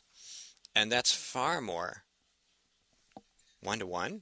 I mean, even if you have as we were talking to Jorge about, if you have a 10-to-1 ratio of full-time teachers to students, or even a 16-to-1 ratio, that's still 10-to-1 or 16-to-1. It's not 1-to-1. And parents really do deserve the opportunity to be engaged and involved. And if you invite them in, if you say, listen, we want you to opt into this, or we need to know if you want to opt out. Now you're asking them, you're involving them in the process. You're saying, we need your opinion on this material because you know your child better than anybody else, or at least you should. And then you can make that decision. And that decision can be, yes, I feel my child is ready for this material. I feel that they're worldly enough or informed enough or stable enough emotionally to engage in a debate or a discussion, or to be exposed to certain kinds of material that might want to be presented in a classroom. I certainly don't see why 3rd grade, boy, I tell you, that was a shocker. But we want to thank Victoria for coming on the program, and we'll have to have her back when the weather's being more accommodating and the router's being more accommodating. And for those of you who have been catching up on the podcast since we lost our live stream, thanks for coming back and checking it out to hear the rest of what happened. Coming up in the next segment, it is the cleanup round. Everybody's here to bat fourth. Mike will be hopefully back on the phone if we can get the router rebooted. Skip and I, of course, are here, and we're going to continue the program. We're going to talk about news and events of the week, some of the things that we've been blogging about, and who knows. We've had Rand Paul was here 2 weeks ago at the Londonderry Fish and Game Club. The union rolls are down again nationally. We can talk about that. SB 116, which is a constitutional carry bill, is coming up for a hearing Thursday. And Susan Olson will be with us next Saturday for our Second Amendment segment to help us cover that and discuss what went on at that hearing. I'm sure there's going to be a really large turnout for that one. And we could touch on the State of the Union, which wasn't really all that exciting an event. And, of course, it was overshadowed completely by the Deflategate issue with the Patriots AFC Championship game. Excuse me. We have the Earl of Metzler and news on Atkinson, which we touched on briefly earlier in the program. An Atkinson taxpayer was contacted by the police about at the behest of the Earl of Metzler, the superintendent of the Timberlane School District, SAU 55. And this taxpayer spoke to the police and answered their questions, and then suggested that they ask the Earl of Metzler some questions. And a few hours later, his investigation was dropped, and he's engaging in a right-to-know request with the police department for all the information, details, fun and exciting stuff about who was called when, who asked what, where, why, and how, so that turnabout is fair play. He's going to find out why this was started, what the conversations were, and he's probably going to make all that public, and we're looking forward to that. So, and we've lost our internet. We've lost our internet? Gone. Down. Okay, no. Hopefully internet. A reboot will get it back, but I'm still not showing anything. Okay, well, I don't... We're done. We're hosed. We're hosed. No, we still have a podcast to record, and that's what we're going to do. We'll be right back. Stay tuned.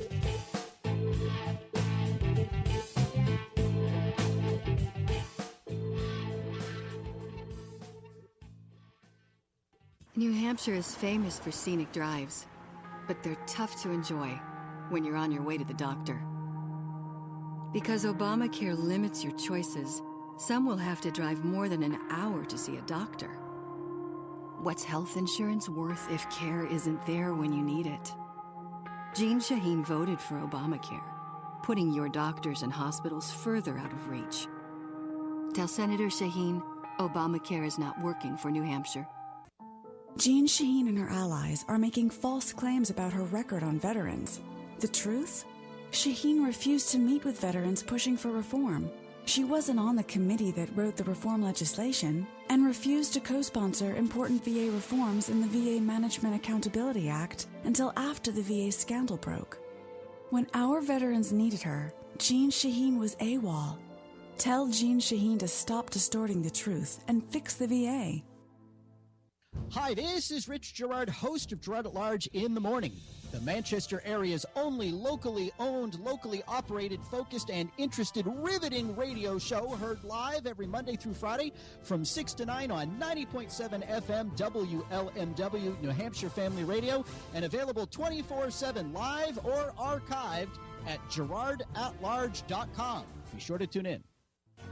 This is the Coalition of New Hampshire Taxpayers. We're located at 8 North Main in Concord, New Hampshire. This is the repository for all things conservative and municipal. So if you have a problem in your town, your school, your budget committee, the right to know law, and now at the top of our list is voter fraud. You have a tip for us, some information for us, you want to join or help us out, cnht.org.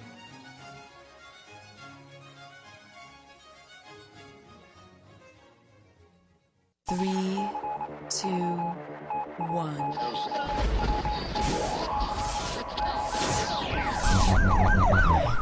We'd like to welcome you to another edition of GrokTALK, brought to you by New Hampshire's leading conservative blog site, GraniteGrok.com. We are your feared extremist, right-wing, hard-charging, gun-toting, opinionated, outspoken, rabble-rousing, letter-writing, radio microphone stomping conservatives and rational libertarians. So get ready for more news and opinion you could only get from GraniteGrok.com. GrokTALK. All right, we completely lost internet and phone for a bit there. And as a result, things got all screwy, and we're trying to unscrewy them. Skip's working on that. Mike, are you there? Mike. Mike's not there. We lost Mike again. No internet. No internet. What do we do with all our free time? Stream is screwed. Stream is screwed. All right, so we're podcasting now. Yes, just us. Just us. Hey, we can do it. We can do it. So I was kind of spitballing a few things, ruminating on how amusing it was that 0.2 pounds per square inch of air in a football got more media play than the State of the Union. I thought that was pretty funny. Or the events in Yemen affecting the whole Arabian area. Everybody's like, we want to talk about footballs. And there's a completely logical physics explanation for what might have happened. Yeah, it gets cold. Yeah, PV equals T, that old formula, pressure equals volume times temperature. And you can move those variables around. So if they filled the balls to the correct pressure in a 90-degree room and then quickly brought them over to the refs or the officials to have them weighed, they would have been okay. Now you bring them outside where the temperature is much lower.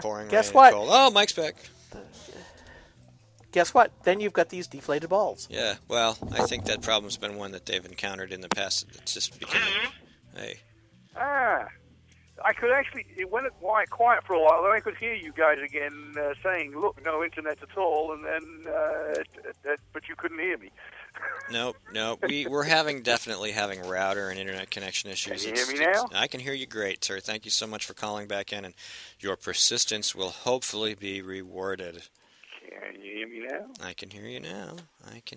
I should get that on the live stream is back up. I didn't... Excellent. There we go. Live stream is back up.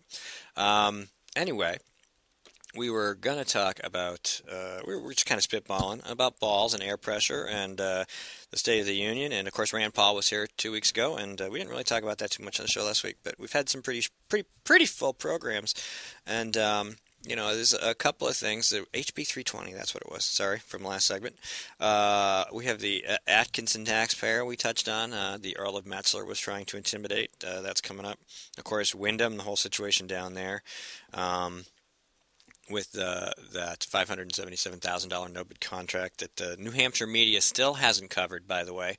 And I don't know if that's our Whiskey Tango Foxtrot. I know that the political desks have been trimmed back, and the only place you're going to find this story is in the media, in the new media. You're going to find it at Examiner.com. You're going to find it at GraniteGrok.com. You're going to find it on Gerard at Large.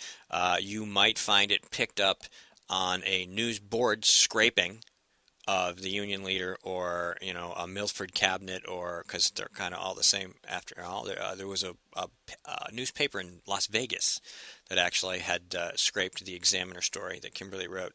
But that's not reporting. That's just automatically picking up something, and it's gone again. Gone again. So it's intermittent. Picking up the story and just posting it. I turned him off. And so, they're not reporting the story. They're not covering the story.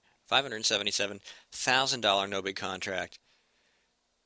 Somebody says, hey, you need to wait and look at this, and they call the police. And then they vote for the contract. That's important news. That's a lot of money.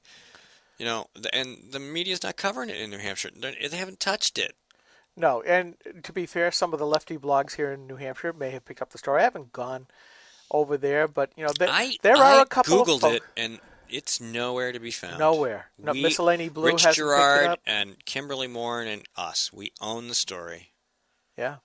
I mean, like I said, you will find a link to newhampshire.com where it was scraped and posted, and it's not a story that they covered. It's just somebody else's post that they scraped and put a blurb up, and then you follow the link and it takes you to the original story. Yeah. This is like the Bean story, the pederast. Yeah, no, they haven't covered him either. And I will say I did come across a post that the RNC called out the DNC, the Republican National Committee called out the Democrat National Committee up over this whole thing, and that's been it. I mean, it's like the lamestream media just swallowed this whole and locked it up.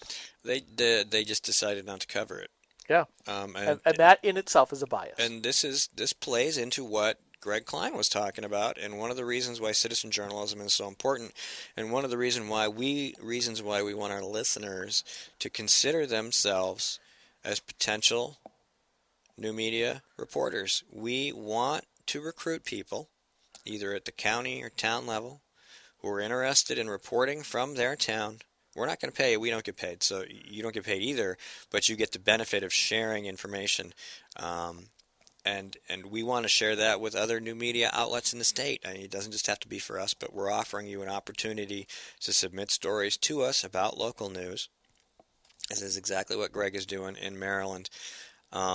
And just to say, look, here's a story. I don't know if it's worthy, whatever. We will do a little editing and throw it up for you. But it'll be your byline. Top of the post will say by you, and it'll have a title. Whether it's yours or ours, that's up to us. But we want to start to move in that direction. And it's not just because we want content. We don't have an issue with content. We have plenty of content. Although you have to be truthful, we've been a little slow the last few days. Well, you've been busy at work. I've been busy at work. I am not putting up nearly as much stuff as I was because I've been a little busier, and I've got a couple more irons in the fire, and I'm doing some other things that require a bit more of my time. Yep. So I'm trying to focus a little bit more on making the stories I post more important or better, or just, rather than, a couple body blows, take one to the head. Yeah. No, and as far as bloggers are concerned, we are concerned about getting up fresh content for you folks. And it is a little different because when you do write a long post or you spend a lot of research time, the volume goes down. Hopefully the quality goes up. But it does show. And, we want people to be able to come to Granite Rock and say, hey, if the mainstream media isn't reporting this, even if the local media isn't reporting this, we're happy to have it, especially if it has to do with your liberty and your freedom. And we don't care what town it is. And no, Mike's back. Okay, I'll just pick up the phone. It's him. I don't even worry about these. Mike, you there? Brutal, isn't it? It is. It is brutal. We just keep. I don't know how long you're going to be with us. Go ahead and talk. We've talked enough. Yeah.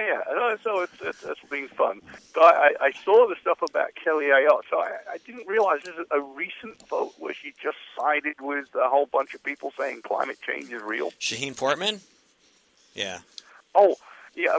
Portman, by the way. Portman was the one I highlighted during the 2012 convention when he got up to speak, and he was the one that sounded like sour pig. Tried to make a joke about Romney's shortlist not being short enough to have him on it. Yes.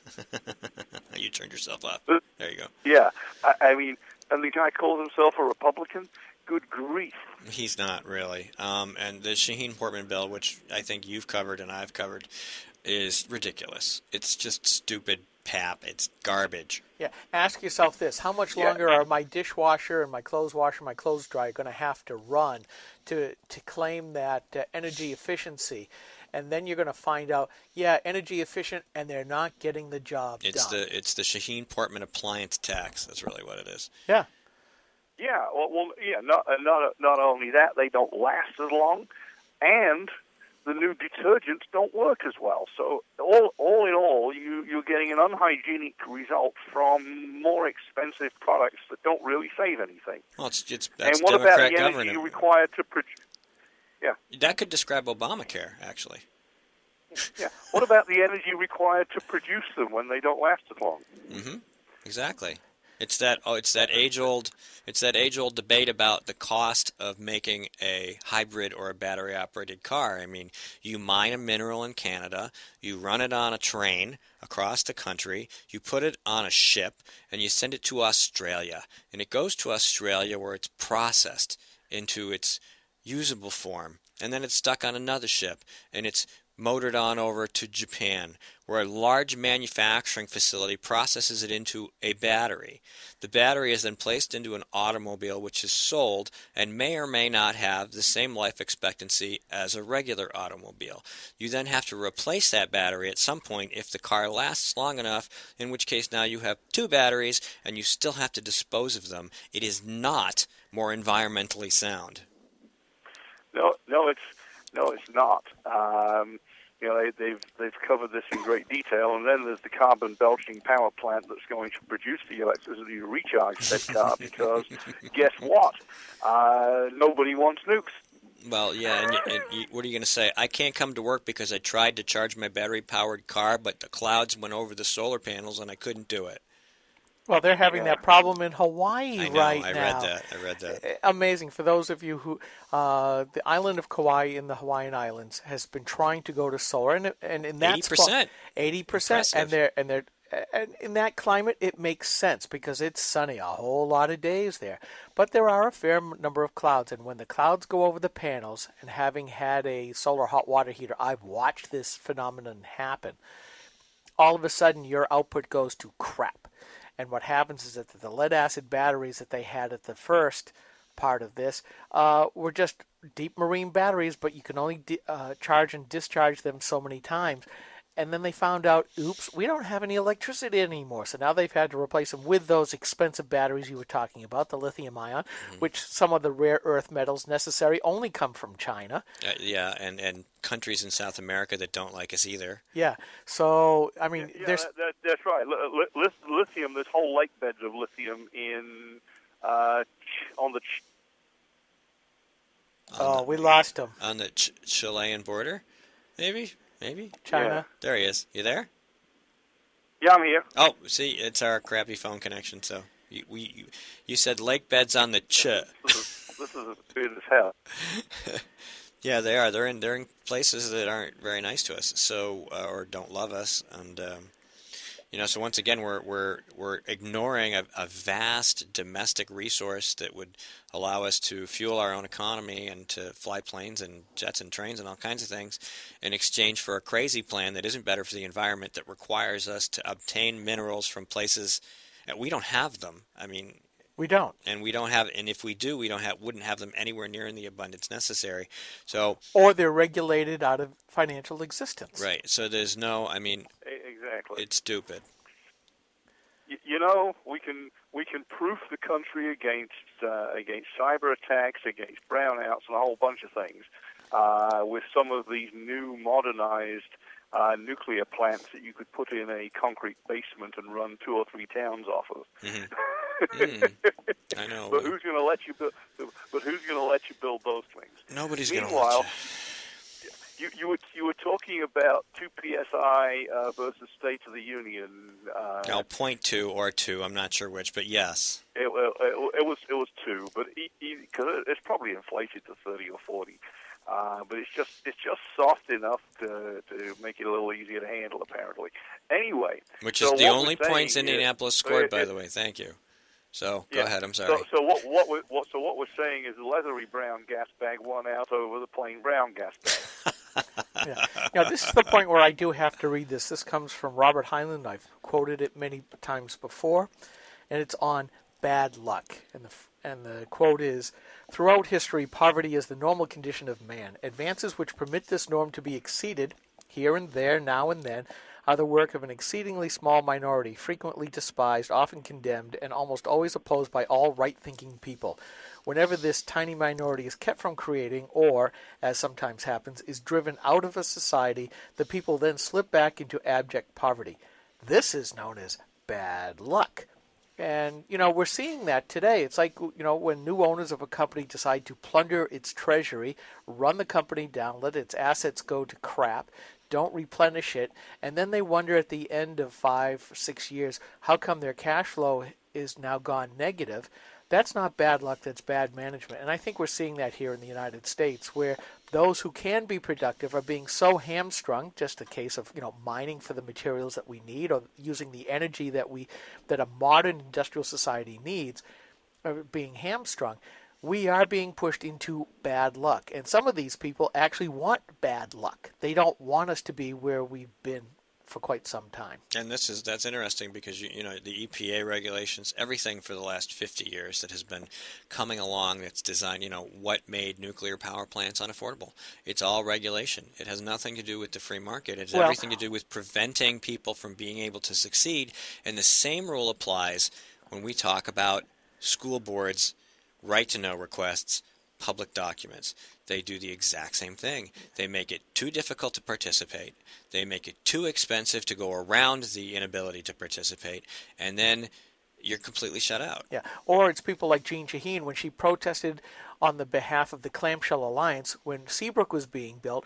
So many things were put in the pathway legally to make it, abjectly too, very expensive, and then they had the gall to say we shouldn't have nuclear energy because it's too expensive. You just can't make this stuff up. That's right. This room shouldn't be blue. The Seabrook fight was going on when I came to this country, and it went on for a decade, I think. Yeah. And then they half opened it, and then not only that, not only did the regulators try and regulate it out of existence, but they accepted PSNH's request to load the cost onto the backs of the public. Yeah, and now you're seeing the same thing with writ small with the Bow Power Plant that PSNH now ever sourced, and that's another joke we could talk about. Yeah, we talked about with a coal scrubber unit at their Bow plant, where you got to put this on, and it turned out to be expensive for a whole bunch of reasons, including regulations and lawsuits, and now they're complaining about the high cost being put on the backs of the citizens. Well, gee golly, look at yourselves, but they won't. All right, we're going to take a quick break. We'll be right back. Stay tuned. This is GrokTALK. This is a coalition of New Hampshire taxpayers. We're located at 8 North Main in Concord, New Hampshire. This is a repository for all things conservative and municipal. So if you have a problem in your town, your school, your budget committee, the right to know law, and now at the top of our list is voter fraud. You have a tip for us, some information for us, you want to join or help us out, cnht.org.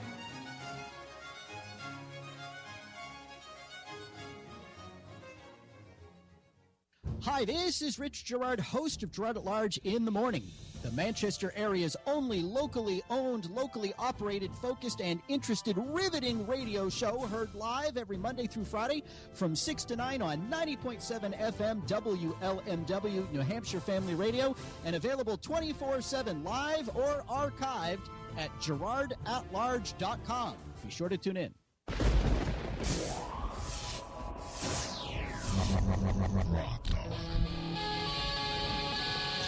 Let it snow, and it is. No, stop it. Where's that global warming when you need it? I know. Well, maybe the global warming is why we're having snow, Skip. Come on, catch up. Got to get with the Democrat program there, Skip. That's right, continuing from what you said and saying, to the lawmakers to look at themselves, and I say the citizens need to look at themselves and stop voting for heavy regulatory state. You're voting for these lawmakers that are trying to regulate us out of existence. We all want a clean environment, but we don't want the regulations to be so onerous that no business can be done. I think part of that, though, Mike, is that it's not going to happen until for whatever scenario you're looking at, you hit that tipping point where then it radically affects people's lives. And then they go, oh crap, either taxes go way up, or if this power stuff keeps going the way that it seems to be, you're going to start getting rolling brownouts. And then people will wake up. Because let's be clear, we are the extreme minority of folks who take an active interest in politics and the news. Most people don't want to. They've got their own lives. They've got their own careers. They've got everything going on under the sun. The last thing they want to think about is government and politics. That's just the way it is until it knocks on the door and then pushes you out of the way and walks in and stridently proclaims, the personal is politics, the politics is personal, the progressive mantra, and I'm here to stay with you. And that's when people get upset, but not until. So you think they won't get upset until literally the government workers are garrisoned in their houses? Well, they won't care until the human waste product hits the oscillating air device in the ceiling for their particular complaint. I mean, that's what really, a lot of politics in a lot of cases, at least on the right, is more reactive. The left is proactive. They're forcing the crap to get ready to explode upward to hit the fan. And you're seeing that, with a lot of these ongoing Ferguson debates or confrontations now, where under the rubric of the hashtag All Black Lives Matter, you're seeing activists going into just regular restaurants and just plopping themselves, especially if they're black, sitting down at tables occupied by white people to say, we're going to force you to confront this. It's sort of like Eric Holder's statement of, we are a nation of, we're a nation of cowards when it comes to race. It's like, most people don't even want to think about race. They just want to go, you're a person.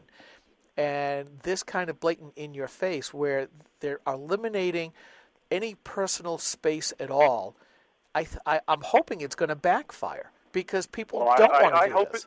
I hope a few of them die, Skip. Mike's gone militant again. An armed society is a polite society. You do not have the right to push yourself in somebody's face and be rude indefinitely without getting some kind of flashpoint. Yeah, but that's what they're looking for, Mike. They really are looking for that so that it becomes a catch-22 self-feeding frenzy. Look, we came in and look what they did to us. They're looking for that confrontation. That's exactly what they're looking for. Exactly. Well, snow's not that bad, by the way. So do we have to wait until that comes to our front door and then we have to shoot them, or do we shoot them in the street because they assaulted us in the street? And the other thing is, let's start our own hashtag. All black characters matter. Martin Luther King. Well, see, I look at it this way. I don't care whether you're black, white, red, brown, or purple with pink polka dots. All lives matter. All character counts. The problem is that too many people, once again, I bring up the rubric, they care about their rights, but they don't care about their responsibilities. They believe that there's nothing different between, they willy-nilly say, I've got the right, I've got the right. No, you don't. Our rights are defined, are enumerated, not defined, enumerated in the Constitution. But it's not limited to just that. But people forget that it was a document meant to limit government. And these people are all about using government to enforce their will and their morality upon everybody else, whether you like it or not. They do not want to give you the freedom to think or do on your own, which is one of the whole reasons of Granite Rock. Exactly. We're here to think and speak freely. And, these folks are welcome to all the freedoms too, but their freedom doesn't extend to invading other people's space and being obnoxious just for the sake of being obnoxious. You can stand on a street corner and say obnoxious stuff all day long. You're allowed to do that in a lot of places, including the United States. Especially in the United States. But you're not allowed to stick your face into mine and start screaming at me. you're not allowed to invade my house, my restaurant table, and a whole bunch of other things. You know, if I was sitting at a restaurant where that happened to me, I would immediately get the manager and say, if you don't have these people removed and comp my meal, I'm just walking out and you're going to eat that meal all on your own. I said they should leave the check for the goofy person who sat down and stared at him. Oh, you're paying, thank you. No, well, you know how that's going to go over. Well, I mean, if somebody's comping the meal or you're walking out, what difference does it make? Yeah. Well, they could. I mean, basically, that's where you kind of say, it's, you know, you lose no matter what because they want the confrontation. So if the police come and yank them out, they've gotten the confrontation they want in the first place. Yep. Ask them questions. Are you pro-life? How do you feel about guns? How do you? You know what you do? Well, yeah, and that's basically where we could be equipped to do that. You know, all of us have cameras. All of us have the knowledge to take these yahoos on. And we could turn it into a screaming match and more than hold our own. But the ordinary person, they just want to have a nice meal with family and friends, have the regular kind of chit-chat that they normally have. And if they're going to have an argument, it's usually a family or friend argument. You don't need interlopers coming in and playfully flick your peas at them. Oh, food fight. Go all Animal House on them. That is still my favorite, one of my favorite scenes. Here, from could you that. hold my soup? Yeah. I need your lap. Let me just, thank you. Yeah, just casually go, and listen. Oh, I'm so sorry. Wait, let me wash that off. Here's some water. How are you? You like sitting at my table? Yes, and you're going to be paying how much of the check? Yeah. I saw a couple of the pictures of these. No, if you don't order something, you're going to make you leave. Yeah, I saw some of the pictures of these folks, and you talk about angry people just sitting on the chair. I mean, all they're trying to do is intimidate and make you feel uncomfortable. That's the whole idea. You're like, Yeah, go ahead, sit there, be a schlump. Yeah, get me. You're the wait staff. That's what you are. Yeah, congratulations. You're validating every single stereotype that you bring forth. Put little Post-it notes on it. Whatever you think of. You know. Yeah. Don't be confrontational. Make them do something stupid. Yeah. Ridicule them. Ridicule. Absolutely. Use Alinsky's rules against them because that's what they're trying to do to you. Exactly. You know, and I still say all conservatives ought to be reading the book or at least read the abridged Alinsky's Rules for Radicals on Grenick. I would tell everybody at my table to stare back. I'm listening to D'Souza's America just because I've not had a chance to read it, you know, in one sitting, and I'm just going through the piece right now where he's talking about Alinsky and his rules and his acknowledgement of the devil and Machiavelli and just the techniques and how it's all about deceit. In fact, it sounds remarkably like the deceit of Islam. You know, you pretend to be like the other until you can take control. Yeah. Well, there's a variety of things, and there's also the changing of the language, which I've talked and blogged about quite a bit, and you saw that on full force, Alinsky in Obama's State of the Union address. And really all it is just the basic obfuscation of the language, how to get from the haves to give to the have-nots because they've changed the morality. Mike, I'm cutting you off. We're going to be out of here. So we have a show next week. We do not have a show February 7th, but that's how it goes. So next week we'll have more guests, more news, more information, more culture, more politics, more GrokTALK. Thanks for tuning in. I'm Skip. He's Steve. What? Mike's on the phone. Our wives are going to be very surprised. We'll see you. Bye. Yeah, baby!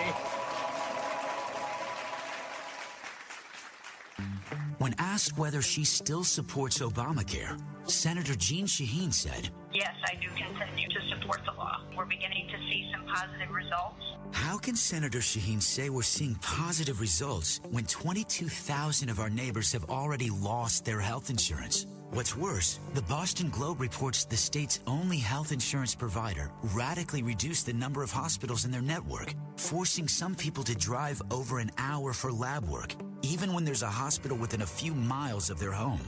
When pressed about lack of access, Shaheen said, There are some hospitals that are not covered, unfortunately, and I certainly hope that's going to change. Jeanne Shaheen promised us we could keep our doctors and our healthcare coverage. Now she hopes we can get to a local hospital? Call Senator Shaheen at 603-647-7500. Tell her we need more than hope. We need leadership. Paid for by Citizens for a Strong New Hampshire.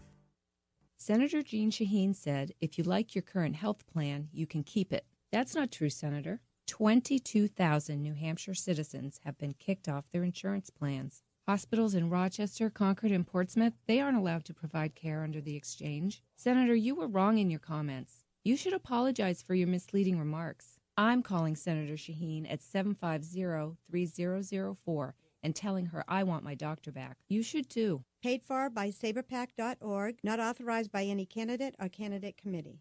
All of the music on this program comes to us through Creative Commons licensing from Kevin MacLeod at Incompetech.com.